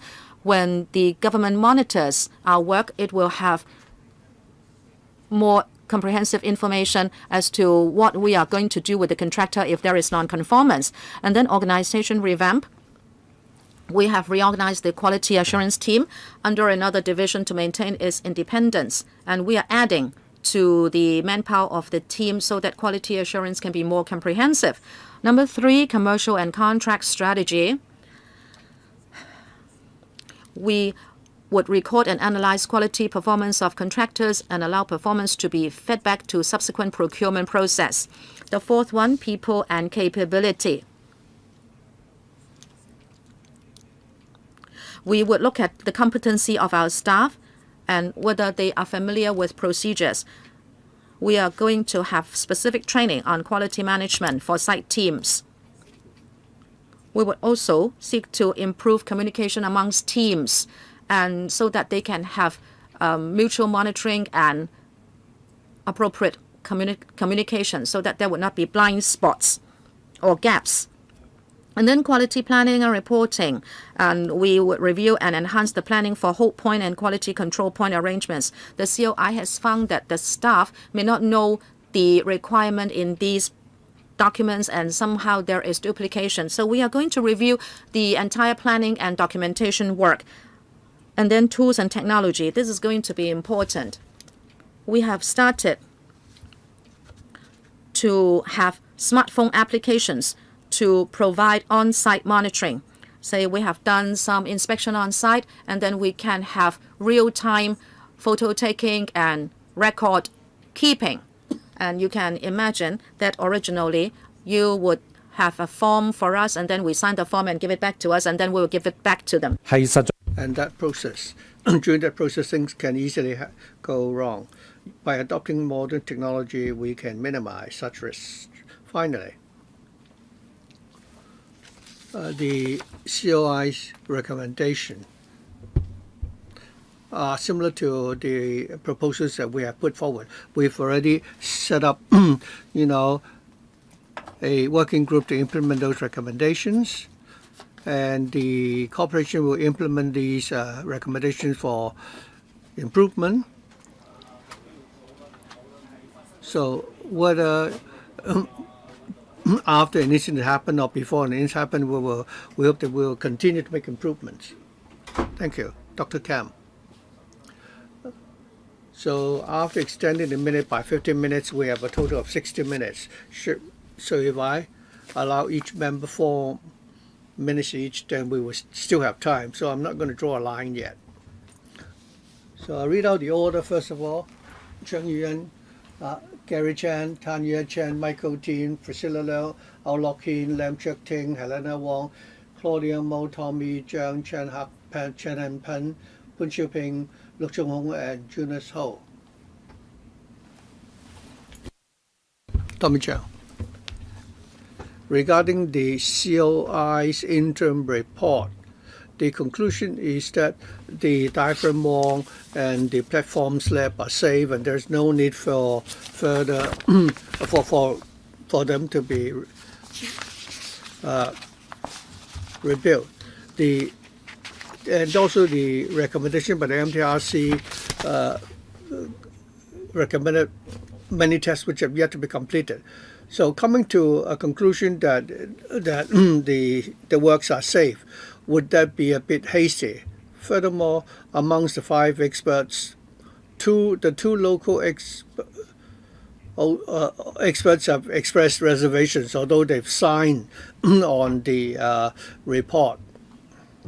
So my question for the Secretary then is this. Now the COI, when drafting the interim report, I don't know what is the deadline. Is it that after they've drafted the report, will they be making some changes to the conclusions when they draft the final report? That is, after they've collected more evidence, they can reflect on what happened. So is it that the interim report is not final and that we have to wait until for the final report, because only then will we have the definitive conclusions? Thank you, Mr. Zhang. The COI in his report has made his recommendations, and these are explained in detail in the report itself.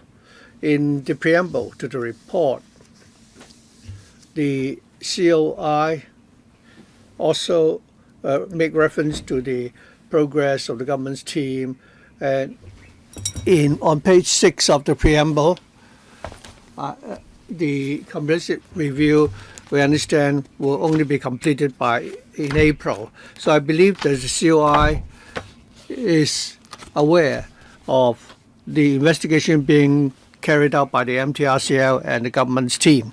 We have also stated clearly that we are talking about the subject of structural safety, but we also consider the contract requirements, the quality requirements, and the compliance requirements. For all that, we will continue to complete the necessary work and investigation. We will also disclose the data and the evidence we have collected and forward them to the COI for consideration. So in other words, the interim report. Now, since new evidence are coming up and the MTRCL is conducting new inspections, so it's likely that the final report may differ from the interim report, because the latter will have more, will be based on more evidence. At this point, don't want to speculate on how the COI will deal with its work. But our position is very clear. We will fully assist the COI to conduct the investigation, and we will also submit what we found out in our investigation to the COI. What about the MTRCL's investigation? Would it be that the MTR's investigation findings will only be available after the COI has completed its work? Well, as I said, the government's team and the MTR will fully assist the COI. I understand that the COI will be submitting its final report in August, so we'll do our best to complete our part of the work and we will submit our findings to the COI before it finishes its final report. Gary Fan.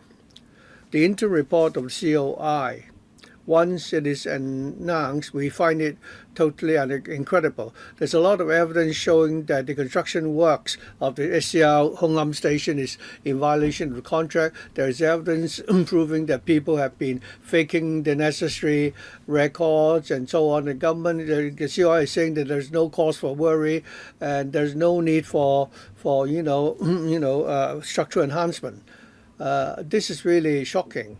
I'd like to ask why the evidence of the experts and the technical report of the experts are not attached in the report. Secretary. The expert witnesses technical analysis report. Chairman. I'd like to ask Mr. Fan the so-called expert witness report. What do you mean by that? The technical analysis report is not like the joint memorandum signed by the 5 independent experts and the findings they arrive at after 4 hours of free discussion. Well, they will need to look at the data. So is there such a report? I understand Mr. Fan's concern, but the work of the COI is the responsibility of the COI. The report of the COI. So the answer is no, right? In the process, the government's team was one of the unit being investigated. Are you aware that in the interim report they don't even have a single piece of calculation regarding the loading? I understand. It's not whether you understand my question. What I'm asking is that the amended designs which are not approved and also the documents that were missing in the interim report, did they give an account of the changes to the loading of the construction works? I think, Secretary, you've answered the question, but perhaps you can say it again. I believe offhand you don't have such information. Only the COI will have that information. Is there any performance-based information? And did you make a comparison? And also, you have all the problems with the Hon Lam Station work. What is the risk analysis?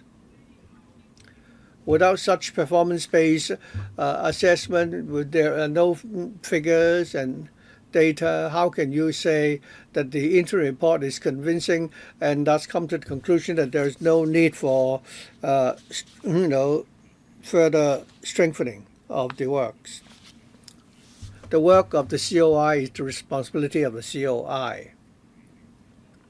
The COI has listened to the views of 5,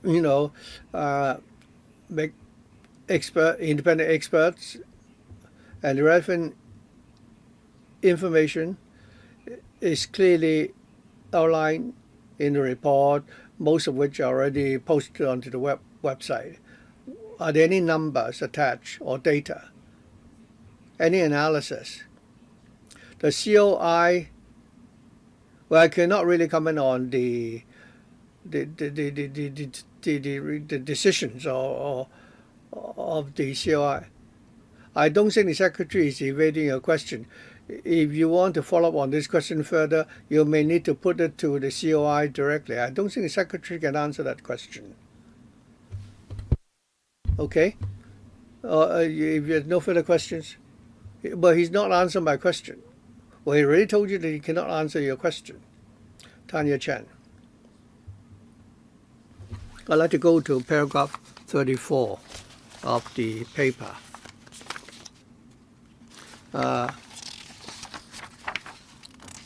In paragraph 34B, the Diamond Hill Station and the To Kwa Wan Station, there is now you are now considering a review as to whether or not we can have partial commissioning.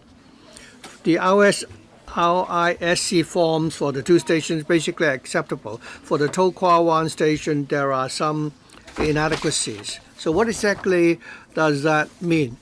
what percentage are we looking at? Last time we were given some percentage figures, so should I ask you this question of the MTR or the government? So you say there were deficiencies in the RSC form. How deficient are they? There are so many stations yet you have inspected. So, Chairman, I also like to follow up on one more point. According to the MTRC's comprehensive review of the holistic proposal, we've asked the same question many times regarding Table 6.3. I think on the Highways Department's announcement, they've announced that they are not announcing the findings of the second stage. I'd like to first of all lodge an objection when you continue with the ultrasonic test. I've kept hard records because the new one will, cover up the old one. So, according to the testing, I think the failure rate is rather serious. Now, you're taking random tests already. You have such a high failure test. So my question is this. Now, this is a report from the MTRC. Why is it that the MTRC up to now has not given us this table from 0 to 84? What is exactly the failure rate? 5 will already be 12.1. If it is 50 rebars, what would be the percentage? Could we be given such numbers? Well, what is so mysterious about these numbers? Director of Highways. Thank you. Ms. Chen asked about the review work that we're doing in Tokawan and Diamond Hill stations.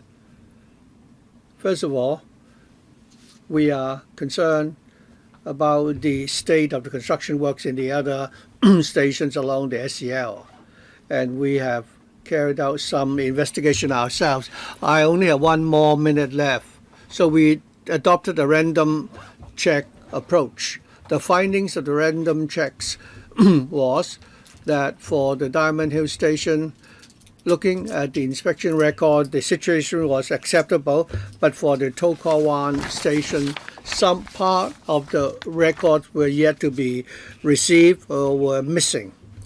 Other than our doing this ourselves, we've also asked the MTR to also conduct, random checks. When will that be submitted?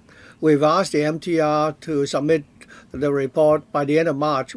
It's already late in March today. Yes. Do they also work on Sunday? Because a lot of information involved, the MTRC has suggested that they needed more time. We've already expressed our dissatisfaction. Other than expressing dissatisfaction, Director, you are wasting my time. You are reading from a script. Could the MTR also say something? Why do you need to take so long? Don't you already have such information already? You are now allowing the MTRC to destroy all the evidence, and then things are also going wrong in Hong Kong. How are you going to make up for the mess? Chairman, if I may, there's a lot of information which we need to collate.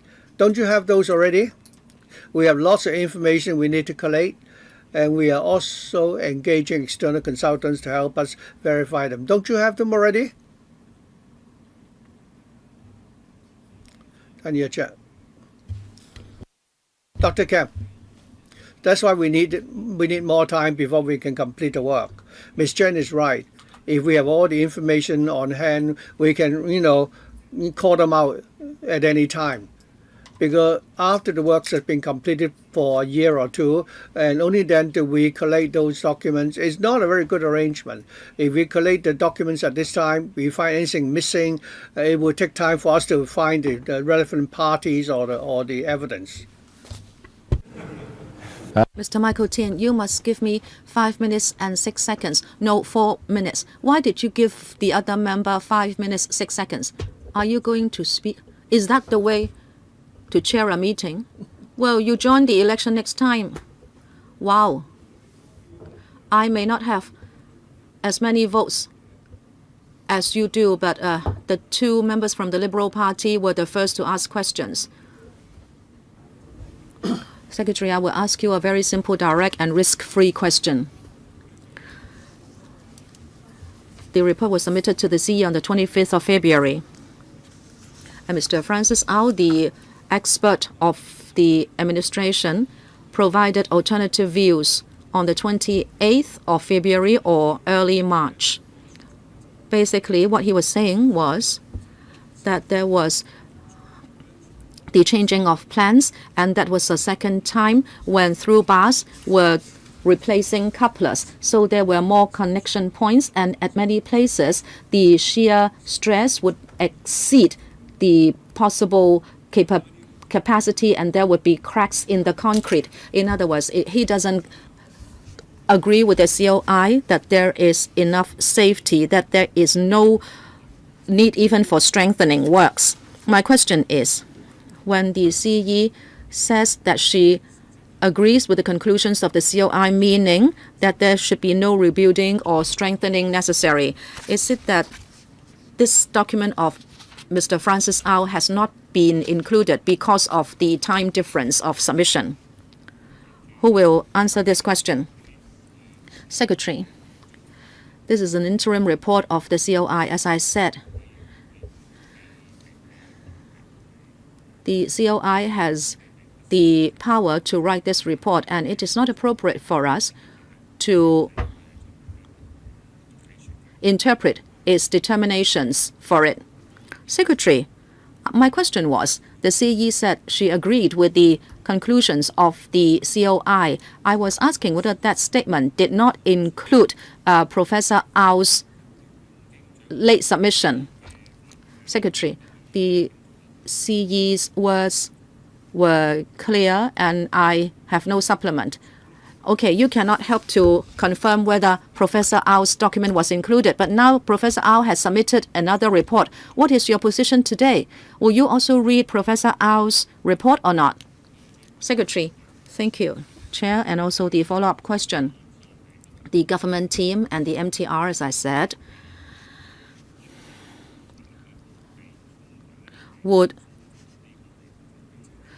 had already told the overall assessment strategy to the COI, and the COI was aware that that was going on. As I said, we will continue with the assessment strategy. So you are not going to directly respond to how you will respond to Professor Au's report. All the investigation results would be submitted to the COI for consideration. Okay, so don't talk about structural safety or whether there is necessary strengthening work. I only have 30 seconds. Mr. Kam, I want you to commission the railway to go to Diamond Hill so Kowloon Tong Station would not be so crowded. I'd like you to also look at Kai Tak, Hin King stations. When can they be commissioned? Dr. Kam, we are working on all stations. Okay, but can you quicken your work? Can you do it by end of March, tomorrow, that is? No, not possible, because we still have to deal with the documentation. Can you give priority to Hin King and Kai Tak? Well, yes, we will hope to commission them as soon as possible. Priscilla Leung.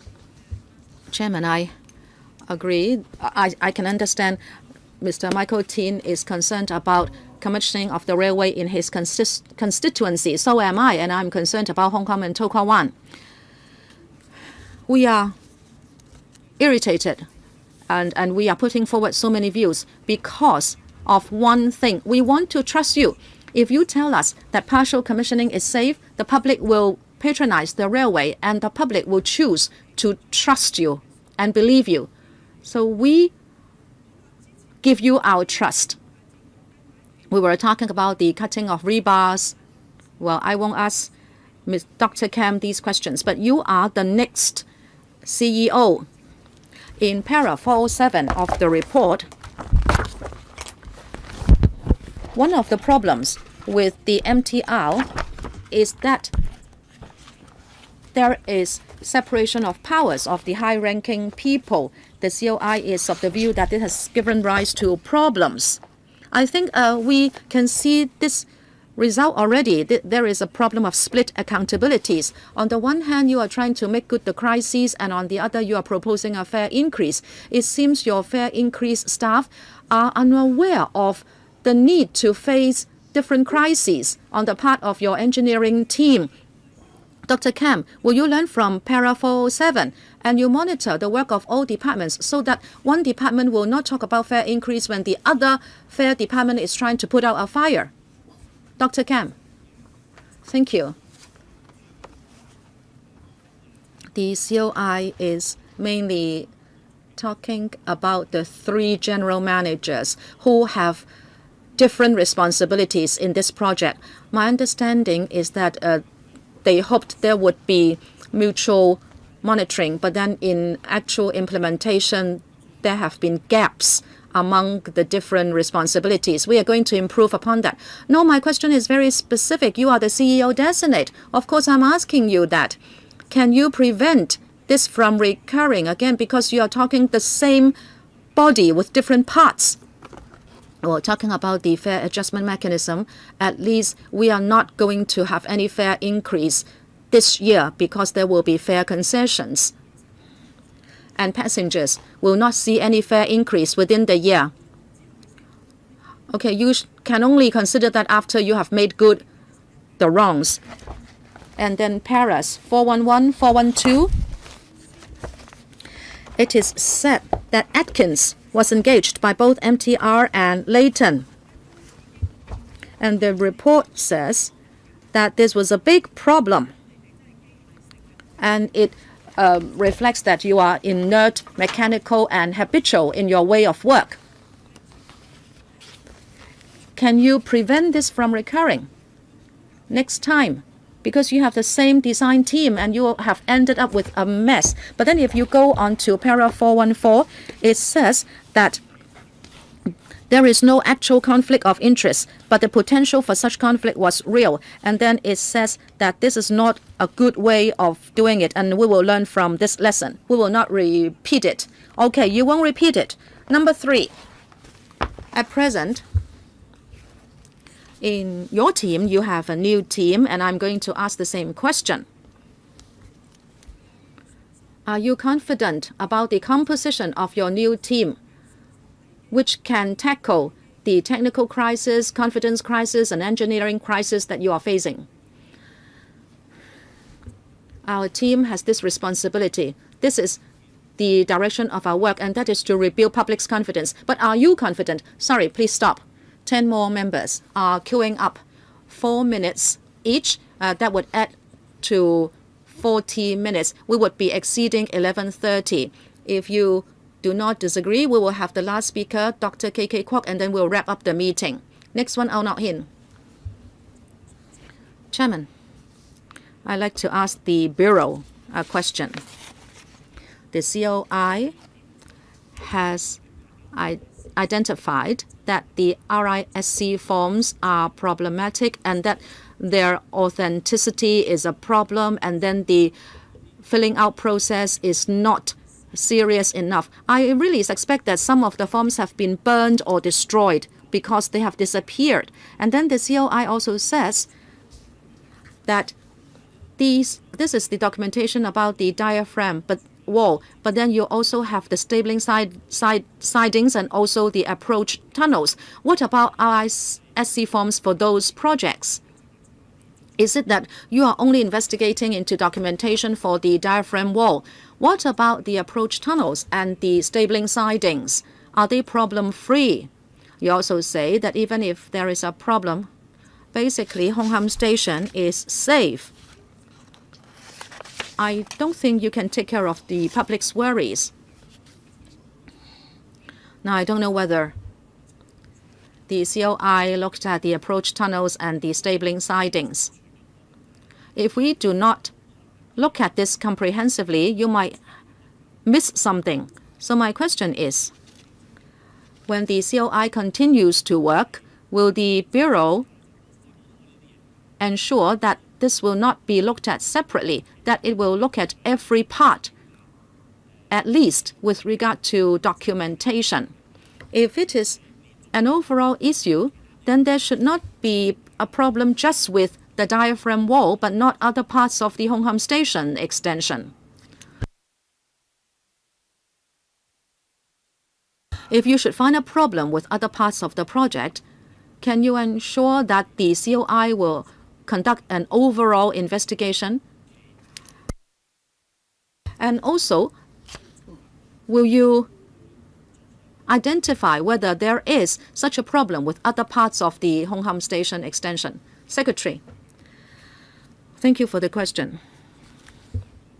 Basically, all the stations of SCL must get a certificate of completion from the BD before they can be put into operation. In the process, all structure-related work reports must be submitted to the BD, Buildings Department. So the government, the MTR, will both look into all parts of the structure. But now the COI has only talked about a problem with the forms at the diaphragm wall. But then there are records and photos that have disappeared, and we have always said that if that is the case, you should not be able to get on to the next stage of work. But now that has been allowed. Secretary, I understand. That is why the MTR and the government teams will continue to follow up the investigation work. I'd like to explain that on the 19th of February, the scope of the COI was expanded to include the North Approach Tunnel and the South Approach Tunnel and also the stabling sidings. That is why the investigation into these three parts have yet to be done. Okay, there is an expansion of scope, and I would then urge the Bureau to ask the COI to do an overall investigation into the documentation side. I believe the process should be revised. I don't know whether Dr. Kam would like to say something. No, your time is up. Lam Shatin. Chairman, the facts as we know them are that at Hong Kong Station, works have not been conducted according to plans, and there is disappearance of works records, but we don't know how many. And we don't know whether the rebars are up to standard, and if not, the seriousness of the problem. When there are so many unknowns, the COI can actually come to a conclusion saying that there is structural safety with regard to the diaphragm wall and the platform slabs, that there is no need for rebuilding or strengthening. I'd like to ask Dr. Kam, is that the conclusion of the MTRCL as well? And that is that there is structural safety with regard to the diaphragm wall and platform slab, so that there is no need for rebuilding or strengthening. Dr. Kam, I'd like to talk about facts. No, answer me directly. Do you have that same conclusion? We have confidence in the structure. The structure has been completed for over 2 years. And in the 2 years, we have installed EMS installations, and we have also installed heavy equipment, and we have done tests. Dr. Kam, tell me directly, do you think the structure is safe? You dare not say the structure is safe. Does it mean you think the structure is not safe? Shouldn't you allow him to answer? Well, I'm asking him to answer me directly. He should not be beating about the bush. I have only got 4 minutes. Do you think the structure is safe? We have had trains run on it for a few months, and until now there has not been any signs of stress with regard to the structure. So you are not saying the structure is safe. So is there any is that there is no need for rebuilding or strengthening? That's the conclusion of the COI. I'm not talking about the COI. I'm asking you, the MTRCL. Is that your conclusion, that there is no need for rebuilding or strengthening? Do you have that conclusion? The COI has gone through a very serious procedure. It has met many people and experts, including the advice and analysis of experts. And this is a very cautious and prudent conclusion. The MTRCL is not in the position of meeting so many people and examining so many experts. Therefore, the COI's very cautious approach is reliable. So you mean there is no need for rebuilding or strengthening? Have I understood you correctly? The COI's procedure is very stringent. I believe their conclusions are also reliable. Dr. Kam, you are still working on the test regarding the couplers. At the moment, 20% of the real bars have not been properly coupled. Of 65, 13 were non-compliant. So this is a very serious problem. It's not like what the report said, that it's only isolated incidents and that it had not been done in a systematic manner. So it's simple statistics. If you test out 65 bars and 13 were non-compliant, why are you saying then there is no structural issues here? You're now saying that the IOC's recommendation is that it is structurally safe, and you think there's no need for further strengthening, and I think that this is really shocking. Dr. Kam, you've just taken up your post, and you are now already, distorting the facts. So I don't really have any confidence in you. The IOC came to this conclusion, and by doing so, they have actually destroyed the fundamental credibility of such, commissions headed by judges. Helena Wong. Chairman, I think the public is most concerned about the many defects and works which are non-compliant at the Hong Kong station. The entire structure of the Hong Kong station, we wonder whether it is safe. The report the administration is showing us is saying that it's structurally safe. The government is aware that about the deficiencies in the testing of the works of Hong Kong Station. Actually, such testing have not yet been completed, right? Secretary, the COI's report, namely the interim report, came to two, conclusions which are, explained in detail in the report. I think members can refer to paragraph 40 of the report, where you'll find the justifications as to why the COI concluded that it was structurally safe. My question is whether or not the testing have been completed yet. The testing of the rebars, the extent to which decouplers have been engaged, all these are still ongoing. I've repeated again and again just now that the government's team and the MTR, are now continuing with their comprehensive, testing, and that will continue. And the findings of those testing we will submit to the IOC chairman. I think the question on the part of the public and members is that if such testings are still ongoing, it would mean that the investigation is not yet completed. In that case, on what basis are you concluding that the station is structurally safe? The CE said that there's no need to demolish the station and there's no need for strengthening works. What scientific basis do you have? That is, before the study is completed, that you can conclude that you don't need to do anything and that the station is ready for commissioning. I don't think you've been able to convince us. You're just jumping the gun and saying that before the testing is done, you already are saying it's safe. You may as well do away with the remainder of the tests and go ahead with the commissioning. The MTRC said that it's structurally safe because the station have been, in place for 2 years, and you've already carried out testing. Now the station is now built. You said that you've already done your commissioning. During the testing, did you deploy empty, vacant trains or trains fully packed with passengers? Did you carry out a test? Using the very, maximum frequency. Rather than just having one or two runs. So the loading test that you've carried out, did you place sandbags onto the trains, or did you deploy people on those trains when you carry out those tests? You do have absolutely no scientific, basis to convince the public that what the MTR and the government is saying is convincing. Could you show us something concrete to prove that it is safe? Secretary.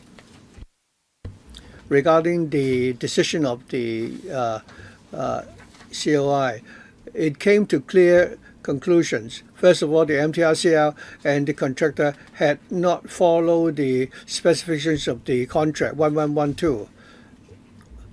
According to the comprehensive assessment strategy, we are talking not only about quality, the contract requirements, and the legal requirements. We certainly take all those on board. Chairman, I don't think he's answered the question. I asked, what basis does the government have to prove to us that what you're saying is really convincing? If you find that it's already so safe, why don't you go ahead with the commissioner of the SCL straight away? Claude Mo. Thank you.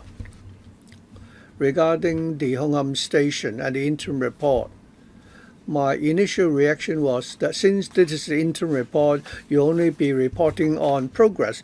We didn't know that the commission was going to come up with a recommendation. On the one hand, the commission said that they found that there were some defects. On the other hand, it is saying at the same time that the works are safe and there's no need for the station to be rebuilt. And you're telling us also part of the works have been completed for 4 years and nothing has gone wrong yet. But the thing is that the service is to be commissioned yet. So the station is not, really subject to the test when the stations are fully in operation. Now, at least you have two experts who don't agree with the recommendation and pointed out to some of the information which are not accurate. So one has the impression that the decision of the COI is misleading and not convincing. I really hope that, since we're going to have the definitive final report yet, I hope that it will not turn out to be a major joke, because I think all of us here keep repeating the same line. And I don't want any further answers from you. When you answered Dr. Wong's question, you made a mess of your answers. So I now like to come back to the Tokawan station, where reference was made to all the kinds of defects, and the report said that these are minor defects regarding the numbering of the documents, and that documents which should have been in there should have been 4 copies, you could only find 1, and so on. So I like to ask about the percentage of the risk forms which are missing. And secondly, the question relating to the risk form of the Tokawan station.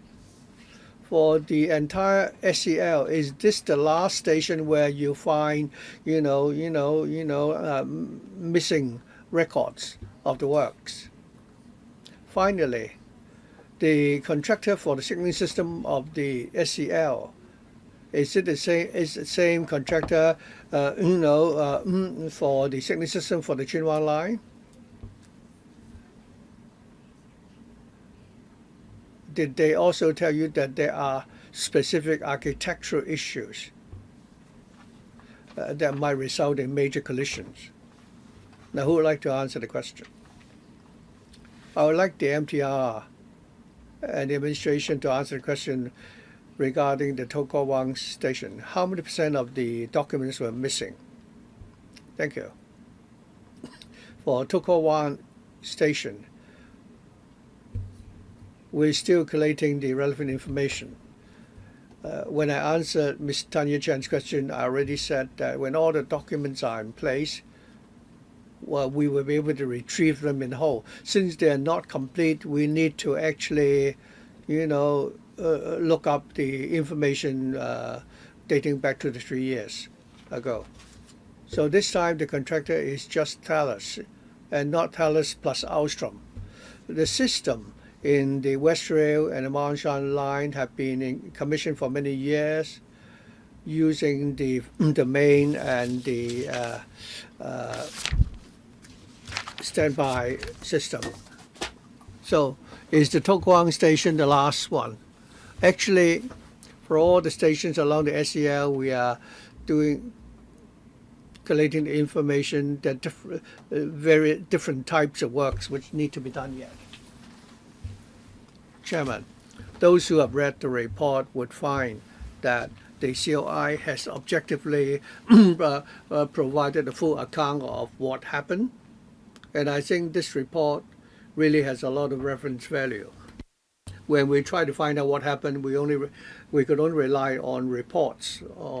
But this time, the report has given us all the details. So I think we should, study it in detail. The report pointed out that the MTRCL and the government should learn from this experience, and I hope the MTR and the government will actively, implement the recommendations of this report.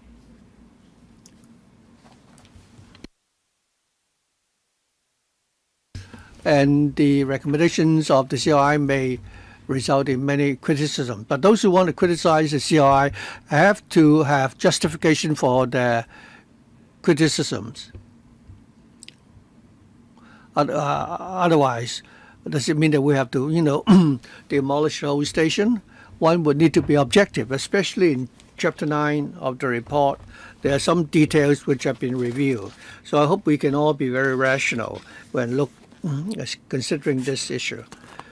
On the question of accountability, I think the contractor, we need to actually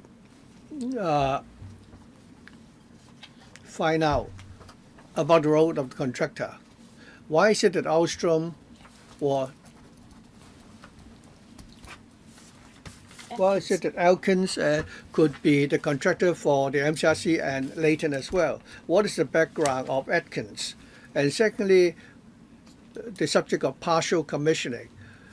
During the press conference on Tuesday, the Secretary said that it was difficult to decide whether or not the SCL will be able to commission on time, because you need to expand your investigation, and we don't know what will be the final outcome. So we are all very concerned, especially those in the relevant districts will hope for partial commissioning, subject that it is safe. Of course, they hope that the train will go to terminate not to Diamond Hill but Ho Man Tin. So would you tell us roughly when will you be able to have partial commissioning? Dr. Kem, I'll talk about partial commissioning. I'll invite my colleagues to talk about the role of the consultant. Thank you, Mr. Chair. Indeed, we are also very anxious that we could have early commissioning of the SCL, but we have to we have to certify several. We have to pass through several hurdles. We have to be satisfied ourselves, and we have to satisfy the government's, vetting procedure. If we're not able to go for full commissioning, partial commissioning, in request the government's request, we hope that we'll be able to open up more stations as possible. For Ho Man Tin Station, the signaling system is controlled in Hong Kong.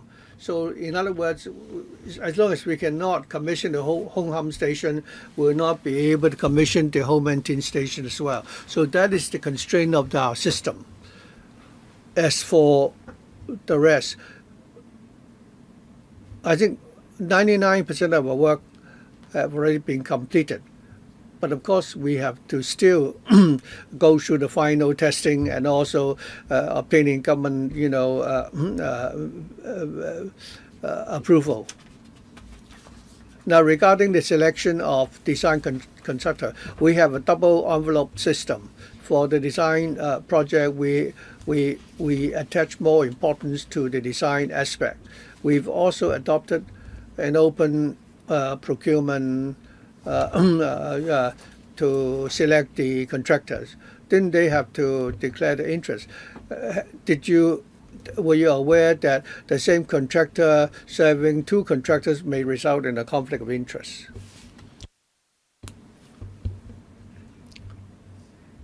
Originally, we agreed that they engage the same designer, but we also requested them to have a firewall and have separate teams. So I believe the COI's report also touch on that. 都話呢個並 Well, but then it is said that this is not a good approach. I hope you will pay attention to that. Mr. Poon Siu-ping. Thank you, Chair. This is an interim report, but we should respect the information there and also its recommendations. The report has not drawn conclusions, but then it has made recommendations saying that we should adjust project management on the part of the government and that we should expand the functions of the Highways Department and also the appointment systems. The SCL project has not been completed, and the MTR has said that they are implementing the recommendations for 6 main areas. One has to do with organization revamp, that the quality assurance team is now subsumed under another division to maintain its independence. I'd like first to know whether the expansion of functions of the Highways Department has been planned and will be implemented, and about the MTR's organization revamp. Has that been done? And what is going to be the difference from the previous system? Because in the end, the highest ranking people should be overseeing projects. And then in the paper, it is mentioned that Hong Kong Station is safe, but it is recommended that after commissioning, there should be continuous monitoring. That fiber optics and other instrumentation should be used to detect movement and should monitor the situation and report to government. I want to know whether this is going to be permanent and how can the public know about it. If anything should happen, will the responsibility be on the Highways Department or who? Highways Department. Thank you, Chair.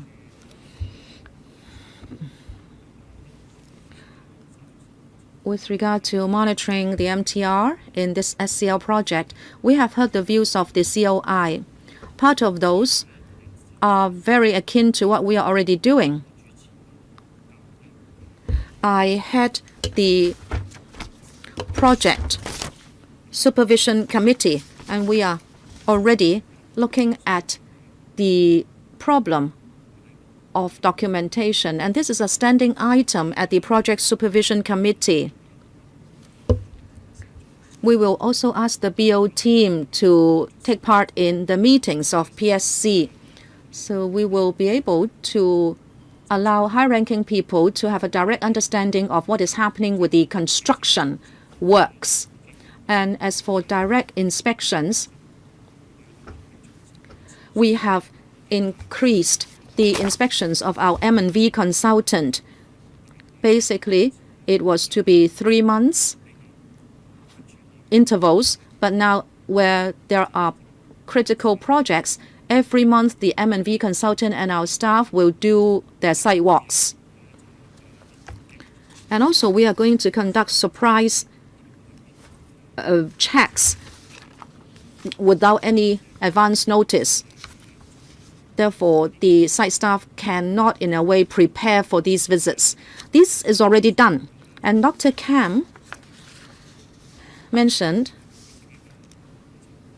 that with regard to project management, the COI has also made recommendations. At the Project Supervision Committee, we will be watching the progress of implementation of those 6 main recommendations. And we will see how we can better monitor future projects. Junius Ho, Chairman. I have confidence in this interim report. We are not experts. This is an independent COI which has worked with a lot of caution, and it is supported by independent experts. But today some members have been pointing their fingers and they are asking for information which they themselves may not understand. Since this is an independent COI, we should have confidence in it. Coming back, I'd like to ask Dr. Kam. You are the CEO designate. Hong Station is now problematic. We know that there is a box structure, and then there are diaphragm walls.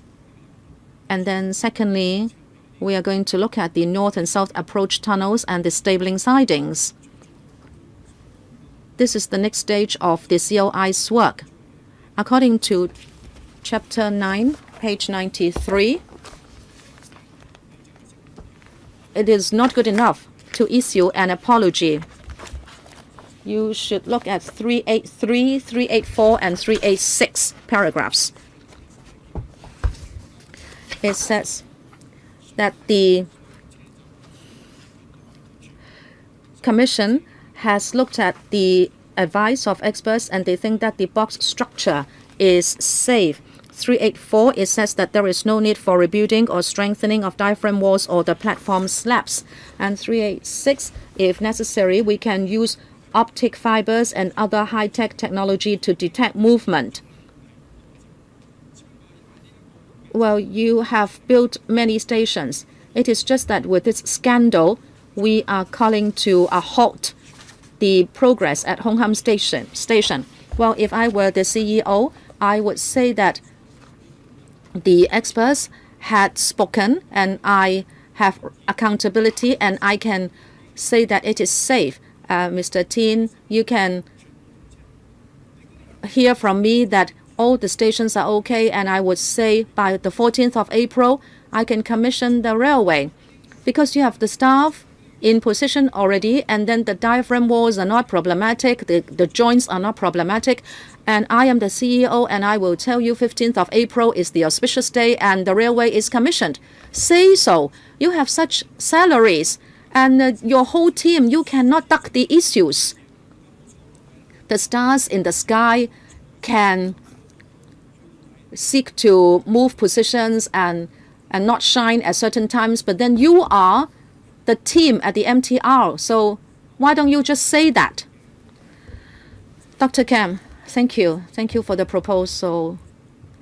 Members, we need to go through a certain process. Well, don't say that because you have already done everything. It is just that you are held up by the Hong Kong Station. The thorn at the Hong Kong Station has been removed. And the other stations are quite ready, aren't they? You just need this report to tell you that everything is okay. There is no need to rebuild anything, to strengthen anything, and the opening up is okay. So you don't need to listen to inferior investigators saying that the report is not okay, that the COI has not done a good job. You don't have to listen to them. You have to stage a comeback. You shouldn't have to have me do it for you. Thank you for the view, member. Oh, just tell me when there can be commissioning of the railway. You are the CEO. Chairman, just allow me to ask this. When can you commission the railway? If not the 15th of April, what about 15th of May, 15th of June, 15th of July? Well, we want it to be as soon as possible. Dr. K.K. Kwok, I have been here the whole morning. I have not seen such rubbish organizations like the MTR and the government. You are here receiving millions of salaries.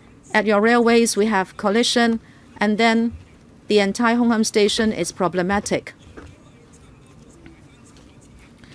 This will cost us over $100 billion with this final bill. There is no date for commissioning. Who dare use the railway? This is outrageous. The government is covering up for them. I'd like to ask Dr. Kam. When you answered another member, we talked about the East-West Corridor and North-South Corridor. The papers should have been submitted 2 years ago, but now we see missing records. What has the MTR done? Dr. Kam. Also, there are missing records at To Kwa Wan Station. Why? The documents should have been submitted before the next stage of work could have been allowed. Why is it that after 2 years we are still waiting for the missing documents? Thank you for the question.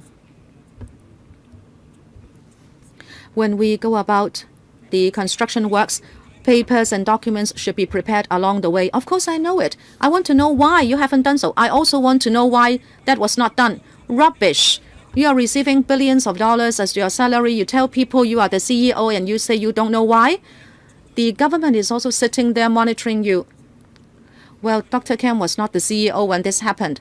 No, they are pushing the buck. They are passing the buck to one another. It is not just the CEO, but the entire MTR team. You tell Hong Kong people to trust you? We are doing improvement. We are going to adopt technology and we are going to be more cautious about our procedures. Okay, I will ask you another thing. The government is asking the MTR to work on 84, and if there is a problem with the fifth one, then the highest failure rate would be 12.1%. Now you have done 11. What is the failure rate now? Do you have the data?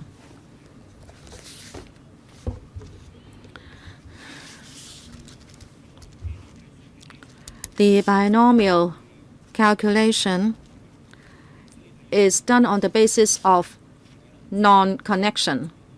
So there will be analysis for connected and non-connected incidents. But now we believe that is some kind of partial engagement or partial connection, and that is why we have to wait for the third stage.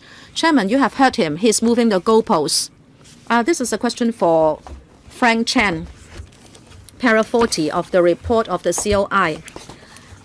It says that it is difficult to say whether it is safe or not because it is exceeding the terms of reference.